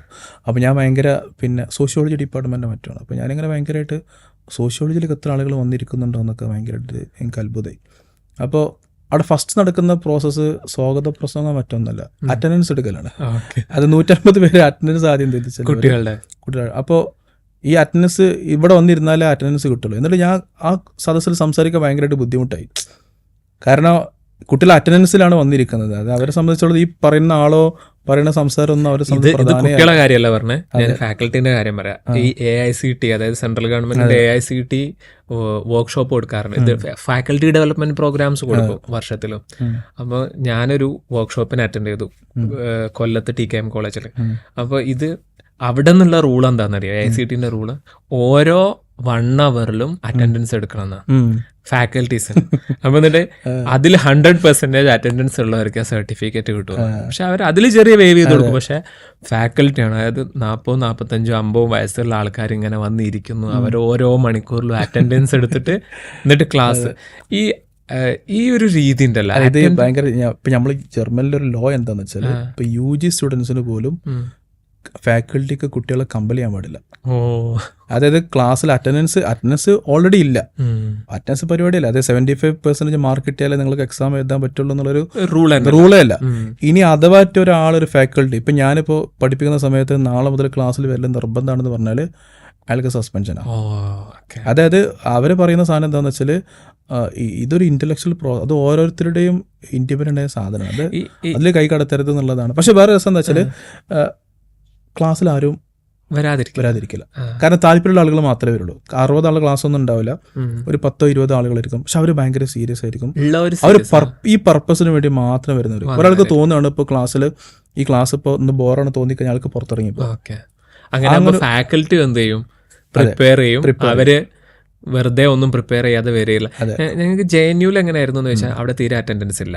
അപ്പോൾ അവിടെ ഞങ്ങളിങ്ങനെ നോക്കൂ, രാവിലെ ചിലപ്പോൾ ക്ലാസ് ഒക്കെ ഉണ്ടാവും, ചിലപ്പോൾ ചിലത് വൈകുന്നേരം 4:30 ഉണ്ടാവും. ഓക്കെ, അപ്പോൾ വരുന്ന കുട്ടികളൊക്കെ എന്തായിരിക്കും എന്ന് വെച്ചാൽ സെൽഫ് ഇൻട്രസ്റ്റഡ് ആയിട്ടായിരിക്കും. അപ്പോൾ ഫാക്കൽറ്റിക്ക് ഒരു കൃത്യമായിട്ടുള്ള മോട്ടീവ് ഉണ്ടാവും. അത്രയും ഹൈ ലെവലിൽ കുട്ടികൾ നന്നായിട്ട് റീഡ് ചെയ്യുന്നവരായിരിക്കും. അവരെ ഒരു നെക്സ്റ്റ് ലെവലിലേക്ക് അവർക്ക് ക്ലാസ് എടുക്കാൻ പറ്റിയാലേ കുട്ടികൾ അവിടെ വന്നിരിക്കുള്ളൂ. അപ്പോൾ ഇപ്പോൾ റീസെൻ്റ്ലി സംഭവിച്ചതെന്ന് വെച്ചാൽ കുറച്ച് റൈറ്റ് വിങ് അപ്പോയിൻമെന്റ്സ് വന്നിരുന്നു. ഞാനുള്ള സമയത്ത് തന്നെ 2 ആൾക്കാർ വന്നിരുന്നു. അവരെ ക്ലാസ്സിൽ തന്നെ ആരും ഉണ്ടായിക്കൊള്ളണമെന്നില്ല. അവരെ പേപ്പർ ഓപ്ഷണൽ വരികയാണെങ്കിൽ ആരും എടുത്തോളണമെന്നും ഉണ്ടാവില്ല. കാരണം ക്വാളിറ്റി ഇല്ല ക്ലാസ്സിന്. ഇപ്പൊ കേരളത്തിലൊക്കെ ക്ലാസ് നടന്നു പോകുന്നതിന് എങ്ങനെയാണെന്ന് അറിയാം. കോളേജ് തന്നെ മുഴുവനായിട്ടും പോകുന്നത് എങ്ങനെയാന്ന് വെച്ചാൽ ഈ അറ്റൻഡൻസ് കൊണ്ട് തന്നെയാണ്. ഇപ്പൊ 100 ഇവിടെ പഠിച്ചതാണല്ലോ കേരളത്തിലൊരു കോളേജിലൊക്കെ. അപ്പൊ എനിക്കറിയാവുന്ന, ഞാൻ കേരളത്തിൽ വർക്ക് ചെയ്തതാണ്. അപ്പൊ എനിക്കുള്ള ഒരു എക്സ്പീരിയൻസ് ഇത് തന്നെയാണ്. ക്ലാസ്സിൽ 75% അറ്റൻഡൻസ് ഇല്ലെങ്കിൽ അവർക്ക് എക്സാം എഴുതാൻ കഴിയില്ല. അത് കുട്ടികളെയും ഫാക്കൽറ്റീസ്, ഈ അക്കാഡമിക്സിന്റെ ഏറ്റവും വലിയൊരു ഒരു USP ആയിട്ട് നമ്മൾ പറയാറുള്ളത് അതിന്റെ ഫ്രീഡാണല്ലോ. അതായത് ഒരു സ്റ്റേറ്റിനകത്ത് ഇപ്പോൾ നമ്മൾ നേരത്തെ ഖത്തറിനെ കുറിച്ച് പറഞ്ഞ രൂപത്തിൽ ഖത്തറിൽ 8 യൂണിവേഴ്സിറ്റികൾ വന്ന സമയത്ത് ഭയങ്കരമായിട്ട് US-ൽ നിന്നൊക്കെ ഭയങ്കരമായിട്ട് ഒരു എന്താ പറയുക ഒരു മുറുമുറുപ്പുണ്ടായിരുന്നു. അതായത് ഖത്തർ പോലത്തെ ഭയങ്കര എന്താ പറയുക ഒരു രാജഭരണമുള്ളിടത്ത് എങ്ങനെയാണ് ഇത്രയും ഫ്രീഡുള്ള യൂണിവേഴ്സിറ്റികൾ വർക്ക് ചെയ്യാന്നൊക്കെ ചോദിച്ചിട്ട്. പക്ഷെ അവർ ആ ഫ്രീഡം അതിനകത്ത് കൊടുക്കുന്നുണ്ട്. മീൻസ് ഒരു ഇന്റലക്ച്വൽ ഫ്രീഡം അതിനകത്ത് അവർ ഇന്റലക്ച്വൽ ഗ്രോത്ത് ഉണ്ടാവും. അതെ. അപ്പോൾ ഇപ്പോൾ എൻ്റെ വളരെ നല്ല സുഹൃത്തുക്കൾ 2 പേര് ഇപ്പോൾ കേരളത്തിലെ കോളേജുകളിൽ വർക്ക് ചെയ്യുന്ന 2 പേരാണ്. അപ്പോൾ അവരുടെ സംസാരിച്ച സമയത്ത് അവർ പറയുന്നത് പിന്നെ പണ്ടൊക്കെ സ്കൂളുകളിൽ ഫാക്കൽറ്റീസിൻ്റെ ഒരു 75% ഡ്യൂട്ടിയും അഡ്മിനിസ്ട്രേഷനാണ്. അതായത് പിന്നെ ഇപ്പോൾ ഞാനിപ്പോൾ ഹമദിൽ കഴിഞ്ഞ ഉടനെ ഞാനൊരു കോളേജിൽ എന്നെ ഫാക്കൽറ്റിക്ക് ഒരു അവസരം കിട്ടുന്നത്. അപ്പോൾ അവരെന്നോട് ഫസ്റ്റ് ചോദിക്കുന്നത് നാക്കിൻ്റെ ഡോക്യുമെൻ്റ് ഒക്കെ ചെയ്യാൻ കഴിയുമെന്ന് ചോദിച്ചു. അപ്പോൾ ഞാൻ അപ്പോൾ തന്നെ പിന്നെ ഞാനിതിലേക്ക് പോയില്ല. കാരണം അപ്പോൾ അവരെ പ്രൈമറി റിക്വയർമെൻറ്റ് അതാണ്. അതായത് ഈ വരുന്ന ഫാക്കൽറ്റിക്ക് അയാളെ ഇൻ്റലക്ച്വൽ കപ്പാസിറ്റി ഒന്നല്ല നോക്കുന്നത്, നാക്കിൻ്റെ ഡോക്യുമെൻ്റ് പ്രിപ്പയർ ചെയ്യാൻ പറ്റുമോ എന്നുള്ളതാണ്. അപ്പോൾ ഈ 2 സുഹൃത്തുക്കൾ പറയുന്നത് വെച്ചാൽ പണ്ടൊക്കെ സ്കൂളുകളിലിരുന്ന ടീച്ചേഴ്സിന് ഇത്രയും ഡ്യൂട്ടികളൊക്കെ ഉണ്ട്. കാരണം കലോത്സവത്തിന് കൊണ്ടുപോകണം. ഇപ്പോൾ സെയിം ഡ്യൂട്ടി ആണ് കേരളത്തിലെ ഒട്ടുമിക്ക കോളേജുകളിലും even government self finance aided കോളേജുകളിൽ അടക്കം അധ്യാപകർക്ക് ഈ സാധനം വന്നിട്ടുണ്ട്. അത് അവർക്ക് പുറത്തേക്കൊരു സ്ഥാനത്തിലേക്ക് പോകണമെങ്കിൽ വരെ, അതായത് പിന്നെ ഇപ്പോൾ പുറത്തേക്ക് ഒരു സെമസ്റ്ററിനൊക്കെ ഇപ്പോൾ സബാറ്റിക്കലൊക്കെ പോകുന്നുണ്ട് യൂറോപ്പിൽ. അങ്ങനത്തെ ഒന്നും ഇവിടെ എടുക്കണമെങ്കിലൊക്കെ ഭയങ്കര പെർമിഷനും കാര്യങ്ങളും. ഇവിടെ അതൊന്നും കഴിയില്ല ഇവിടുത്തെ കോളേജുകളിലൊന്നും.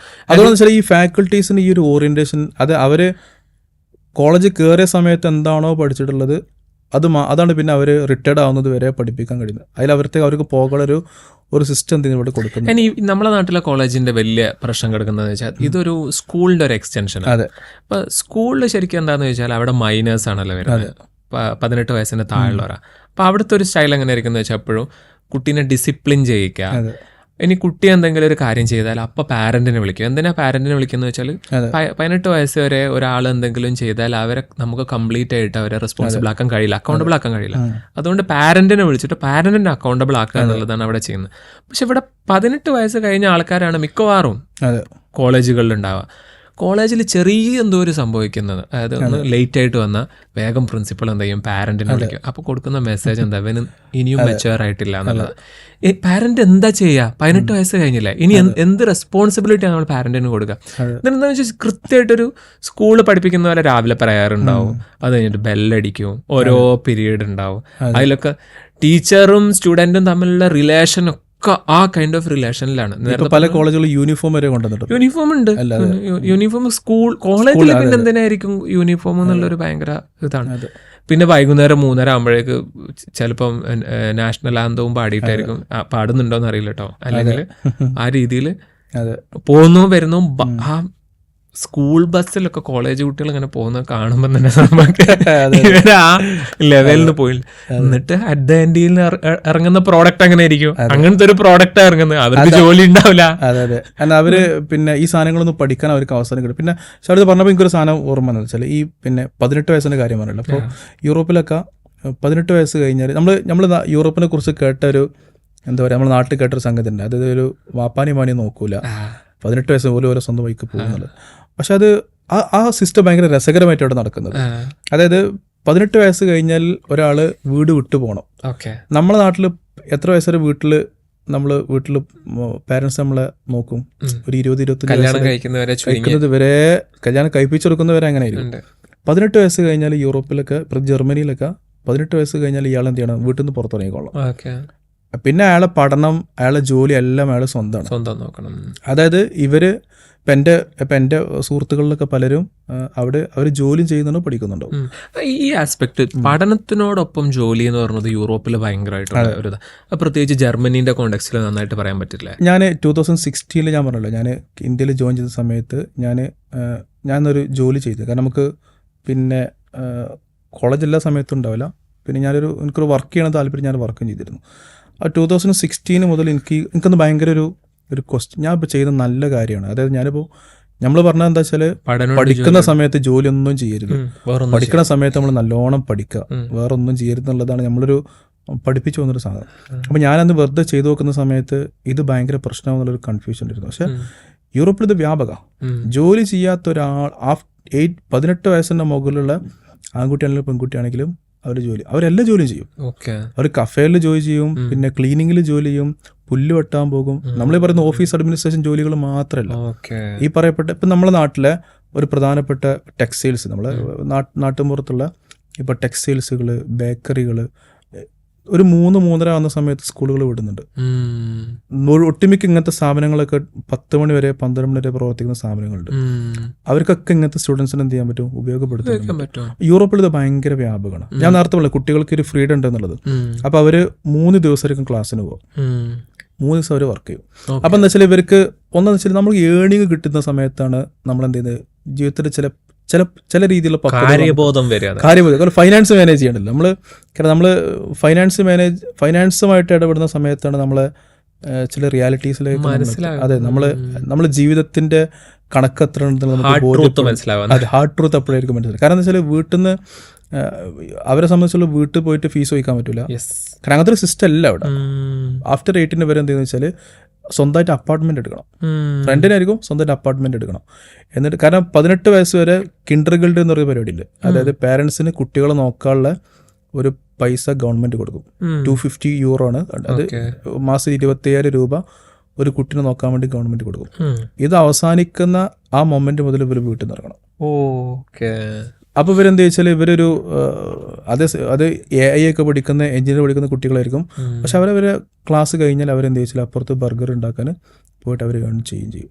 പക്ഷെ അത് ആ പഠനം ജോലി പഠനത്തെ ബാധിക്കും. അത് വളരെ മ്യൂച്വലി ആയിട്ട് ഹെൽപ്ഫുൾ ആയിരിക്കും. എന്ന് മാത്രമല്ല അവർ എനിക്ക് തോന്നിയ സംഗതി എന്ന് വെച്ചാൽ അവർ വളരെ ഏർലി ഏജിൽ അവർ മെച്ചുവേർഡ് ആവും. ഒരു 25 വയസ്സൊക്കെ ആകുമ്പോഴേക്കും അവർക്ക് ശരിക്കും നമ്മൾ ലൈഫിൽ സെറ്റിൽ ആവാന്ന് പറഞ്ഞില്ല, മീൻസ് ഫൈനാൻഷ്യലി സെറ്റിൽ ആവാന്നുള്ളതല്ല, പക്ഷെ അവരെ നമുക്കൊരു സ്ഥലത്ത് കൊണ്ടുപോയിടാൻ പറ്റും. ഈ ജോലി ചെയ്യാനോ മറ്റേ ജോലി ചെയ്യാൻ അങ്ങനത്തെ ഒരു മെച്യൂരിറ്റിയിലേക്ക് അവർ എത്തും. അത് ഇന്ത്യയിൽ നിന്ന് പോകുന്ന സ്റ്റുഡൻസും നല്ല രീതിയിൽ അങ്ങനെ ഒരു രീതി ചെയ്യുന്ന ഇന്ത്യയിൽ പോകുന്ന സ്റ്റുഡൻസ് ഒക്കെ പിന്നെ ആ രീതിയാണ്. കാരണം അത് അവിടുത്തെ ഒരു സിസ്റ്റമാണ്. അവിടെ പോകുന്ന എല്ലാവരും ഇന്ത്യയിൽ പോകുന്ന സ്റ്റുഡൻസിനെ സംബന്ധിച്ചിടത്തോളം ഈ സെയിം പ്രശ്നമുണ്ട്. കാരണം ജർമ്മൻ യൂണിവേഴ്സിറ്റിന്റെ വലിയ പ്രത്യേകത ഒന്ന് അറ്റൻഡൻസ് ഇല്ല, രണ്ടാമത് ട്യൂഷൻ ഫീസ് ഇല്ല. ജർമ്മൻ പബ്ലിക് യൂണിവേഴ്സിറ്റിയിൽ ട്യൂഷൻ ഫീസ് ഇല്ല. അത് ഭയങ്കര അഡ്വാൻറ്റേജ് ആണ്. ട്യൂഷൻ ഫീസ് ഇല്ല. പ്രൈവറ്റ് യൂണിവേഴ്സിറ്റികൾക്കുണ്ട്, ട്യൂഷൻ ഫീസ് ഇല്ല. പക്ഷെ ഇവിടെ സർവൈവ് ചെയ്യണമെങ്കിൽ നമ്മളൊരു പട്ടിനെടുക്കണമെങ്കിൽ തന്നെ 40,000 രൂപ വേണം തരും. കാരണം ഹെൽത്ത് ഇൻഷുറൻസ് എടുക്കാണ്ട് മറ്റ് സോഷ്യൽ സെക്യൂരിറ്റി എടുക്കുക. ബൈ ഡിഫോൾട്ട് നമ്മൾ അക്കൗണ്ടിൽ നമ്മൾ പോകുന്ന സംഗതി. അപ്പോൾ ഏൺ ചെയ്താൽ മതിയാവും. അപ്പോൾ നാട്ടിൽ നിന്ന് ലോൺ എത്ര എടുത്താൽ പോലും നാട്ടിൽ ലോൺ അവിടെ പോയിട്ട് ജോലി ചെയ്യും നിർബന്ധമാണിത്. കാരണം നാട്ടിൽ ലോൺ എടുത്താൽ പോലും ഇതിലേക്ക് കഴിയില്ല. പിന്നെ അത്രയും എലീറ്റ് ഫാമിലീസ് എന്നൊക്കെ പറയുന്ന കേരളത്തിലൊക്കെ വളരെ കുറവല്ലോ. അപ്പോൾ അവരൊന്നും ഇങ്ങനത്തെ സ്പേസിലേക്കൊന്നും വരില്ല. എൻ്റെ ഒരു എക്സ്പീരിയൻസിലെ JNU പഠനത്തിനോടൊപ്പം ജോലി എന്ന് പറയുന്നല്ലോ, ഇന്ത്യയിലെ സിസ്റ്റം എന്ന് പറയുന്നത് നേരെ ഓപ്പോസിറ്റാ. UGCന്റെ ഞാൻ പഠിക്കുന്ന സമയത്ത് അന്ന് റൂളുണ്ട്, PhD ചെയ്യുന്ന സമയത്തോ മാസ്റ്റേഴ്സ് ചെയ്യുന്ന സമയത്തോ ജോലി ചെയ്യാൻ പാടില്ല. അപ്പോൾ എനിക്കറിയാവുന്ന ഞങ്ങളെ ഹോസ്റ്റലിൽ ഒരുത്തന് കാൻഡിഡേറ്റ് ആയിട്ട് മത്സരിച്ചു ഹോസ്റ്റൽ പ്രസിഡന്റ് ആവാൻ വേണ്ടിയിട്ട്. അവൻ എന്ത് ചെയ്തു, ഡിസ്ക്വാളിഫൈ ചെയ്യപ്പെട്ടു. എങ്ങനെയാന്ന് വെച്ചാൽ അവൻ ഡിസ്ക്വാളിഫൈ ചെയ്യപ്പെട്ടല്ല, അവന് 2 ലക്ഷം രൂപ ഫൈൻ വന്നു. എങ്ങനെയാന്ന് വെച്ചാൽ അവൻ പഠിക്കുന്ന സമയത്ത് DUവിൽ പോയിട്ട് ടീച്ചിങ് എടുത്തിരുന്നു. അപ്പൊ ടീച്ചിങ് എടുത്തത് കൊണ്ട് അവൻ ഇവിടെ ഹോസ്റ്റലിൽ നിന്നെന്ന് പറയുന്ന ഒരു കുറ്റകരമായിട്ടാണ് അവന് കണ്ടെത്തിയിരിക്കുന്നത്. അപ്പൊ അത്രയും 2 ലക്ഷം രൂപ അവന് ഫൈനായിട്ട് വന്നു. എന്തിന്? മാസ്റ്റേഴ്സും PhDയും ചെയ്യുന്ന സമയത്ത് പോയിട്ട് ജോലി ചെയ്തേന്. നമ്മൾ നേരത്തെ പറഞ്ഞ ഷാവല, അതായത് ഡിഗ്രി കഴിഞ്ഞിട്ട് എന്താണ് നമുക്ക് ഇതിലേക്ക് ഒരു ജോലിയിലേക്ക് പോകാൻ പറ്റാന്ന് വെച്ചാൽ നമ്മൾ ഡിഗ്രി കഴിയുന്ന സമയത്ത് നമ്മൾ ആലോചിക്കുന്നുള്ളൂ ജോലിയെക്കുറിച്ച്. ഇത് 18 വയസ്സായി കഴിഞ്ഞാൽ ഇവർ ജോലിയിൽ ഇൻവോൾവ്ഡ് ആണ്. അതായത് എങ്ങനെയാണ് അവരെ, കാരണം ജോലി ചെയ്യുന്ന സമയത്ത് നമുക്ക് ഒരുപാട് പരിമിതികൾ മനസ്സിലാവില്ല. ഫോർ എക്സാമ്പിൾ ഇപ്പം ഞാൻ ജോലി ചെയ്യുന്ന സമയത്ത് 2021 മുതൽ 25 വരെ ഞാൻ ജോലി. അപ്പോൾ ഞാൻ ഒരുപാട് ആളുകൾ ഇൻ്റർവ്യൂ ചെയ്തിരുന്നു അത് ജോലിക്ക് വേണ്ടിയിട്ടൊക്കെ. അപ്പോൾ ഞാൻ പൊതുവെ ചോദിക്കുന്നൊരു സാധനം ഒരു മെയിൽ ചെയ്യാനാണ്. ഇവർക്ക് മെയിൽ ചെയ്യാൻ അറിയില്ല, എക്സൽ ഉപയോഗിക്കാൻ അറിയില്ല, വേർഡ് ഉപയോഗിക്കാൻ അറിയില്ല. അങ്ങനത്തെ ബേസിക്സ് മെയിൽ ചെയ്യാന്നുള്ളത് വളരെ ബേസിക് ആണല്ലോ. ഒരു ഓഫീസ് അഡ്മിനിസ്ട്രേഷനിൽ ബേസിക് സംഗതിയല്ല മെയിൽ അയക്കാൻ അറിയാന്നുള്ളത്. അപ്പോൾ ഈ സാധനങ്ങൾ അറിയില്ല. അപ്പോൾ ഇത് നമ്മളൊരു ഡിഗ്രി പഠിക്കുന്ന സമയത്തിന് ജോലി ചെയ്തിട്ടുണ്ടെങ്കിൽ നമുക്ക് സ്വാഭാവികമായിട്ടും നമ്മൾ സാധനങ്ങളൊക്കെ ഓട്ടോമാറ്റിക്കലി നമ്മളിങ്ങനെ പഠിച്ചു വരും ഇങ്ങനെ. അപ്പോൾ ഈ വർക്ക് ഈ ജോലിയോട് കൂടെ തന്നെ പഠനത്തോട് കൂടി തന്നെ ജോലി എന്നുള്ളത്, അല്ലെങ്കിൽ ജോലിയോട് കൂടി പഠനം എന്നുള്ളതൊക്കെ എപ്പോഴും ഇങ്ങനെ ഒരു എന്താ പറയുക, അങ്ങോട്ടും ഇങ്ങോട്ടും മ്യൂച്വലി കോംപ്ലിമെന്റ് ചെയ്ത് പോകേണ്ട ഒരു സാധനമാണ്, നമ്മൾ പ്രൊമോട്ട് ചെയ്യേണ്ട ഒരു സാധനമാണ്. ഓക്കെ, അപ്പോൾ ഇതൊരു വലിയ രീതിയിലുള്ള നമുക്കൊരു ലോങ് പോഡ്കാസ്റ്റ് തന്നെ നൂറുമായിട്ട് ചെയ്യാൻ പറ്റി. ഇപ്പോൾ നൂറുവിൻ്റെ ജേണി, ഇന്ത്യൻ അക്കാഡമി, അതിൻ്റെ ഡ്രോബാക്സ്, അതിൻ്റെ പ്ലസ് പോയിന്റ്സ്, അതുപോലെ തന്നെ ഒരു ദാവ കോളേജ് ബാക്ക്ഗ്രൗണ്ട് ഏത് രീതിയിലാണ് നമ്മളെ ഹെൽപ്പ് ചെയ്തിരിക്കുന്നത്, അവിടെ നിന്ന് ഖത്തറിലേക്ക് പോയി, പിന്നെ ഈ ജർമ്മനിയിലേക്ക് പോയി. ഇതിൽ നിന്നൊക്കെ ഒരു കുട്ടീനെ വളർത്തിക്കൊണ്ടുവരുന്നത്, അതല്ലെങ്കിൽ ഒരു കുട്ടി വളർന്നു വരുമ്പോൾ ശ്രദ്ധിക്കേണ്ട കാര്യങ്ങൾ, ജോലി, കരിയർ, അക്കഡമിക്സ്, ഇതൊക്കെ എങ്ങനെ പ്ലാൻ ചെയ്യണം, ഇതിനെക്കുറിച്ചൊക്കെ ഒരുപാട് ലേണിംഗ് ഇന്നത്തെ പോഡ്കാസ്റ്റിൽ നമുക്ക് കിട്ടിയിട്ടുണ്ട്. സോ നമ്മുടെ വാച്ച് ചെയ്തതിനും നിങ്ങൾക്ക് എല്ലാവർക്കും താങ്ക് യു സോ മച്ച്. അതുപോലെ തന്നെ നമ്മളെ സെഷനിലേക്ക് പോഡ്കാസ്റ്റിലേക്ക് ഇന്ന് വന്ന നൂറുദ്ദീൻ മുസ്തഫക്ക് നമുക്കൊരു വെരി വെരി താങ്ക്സ്.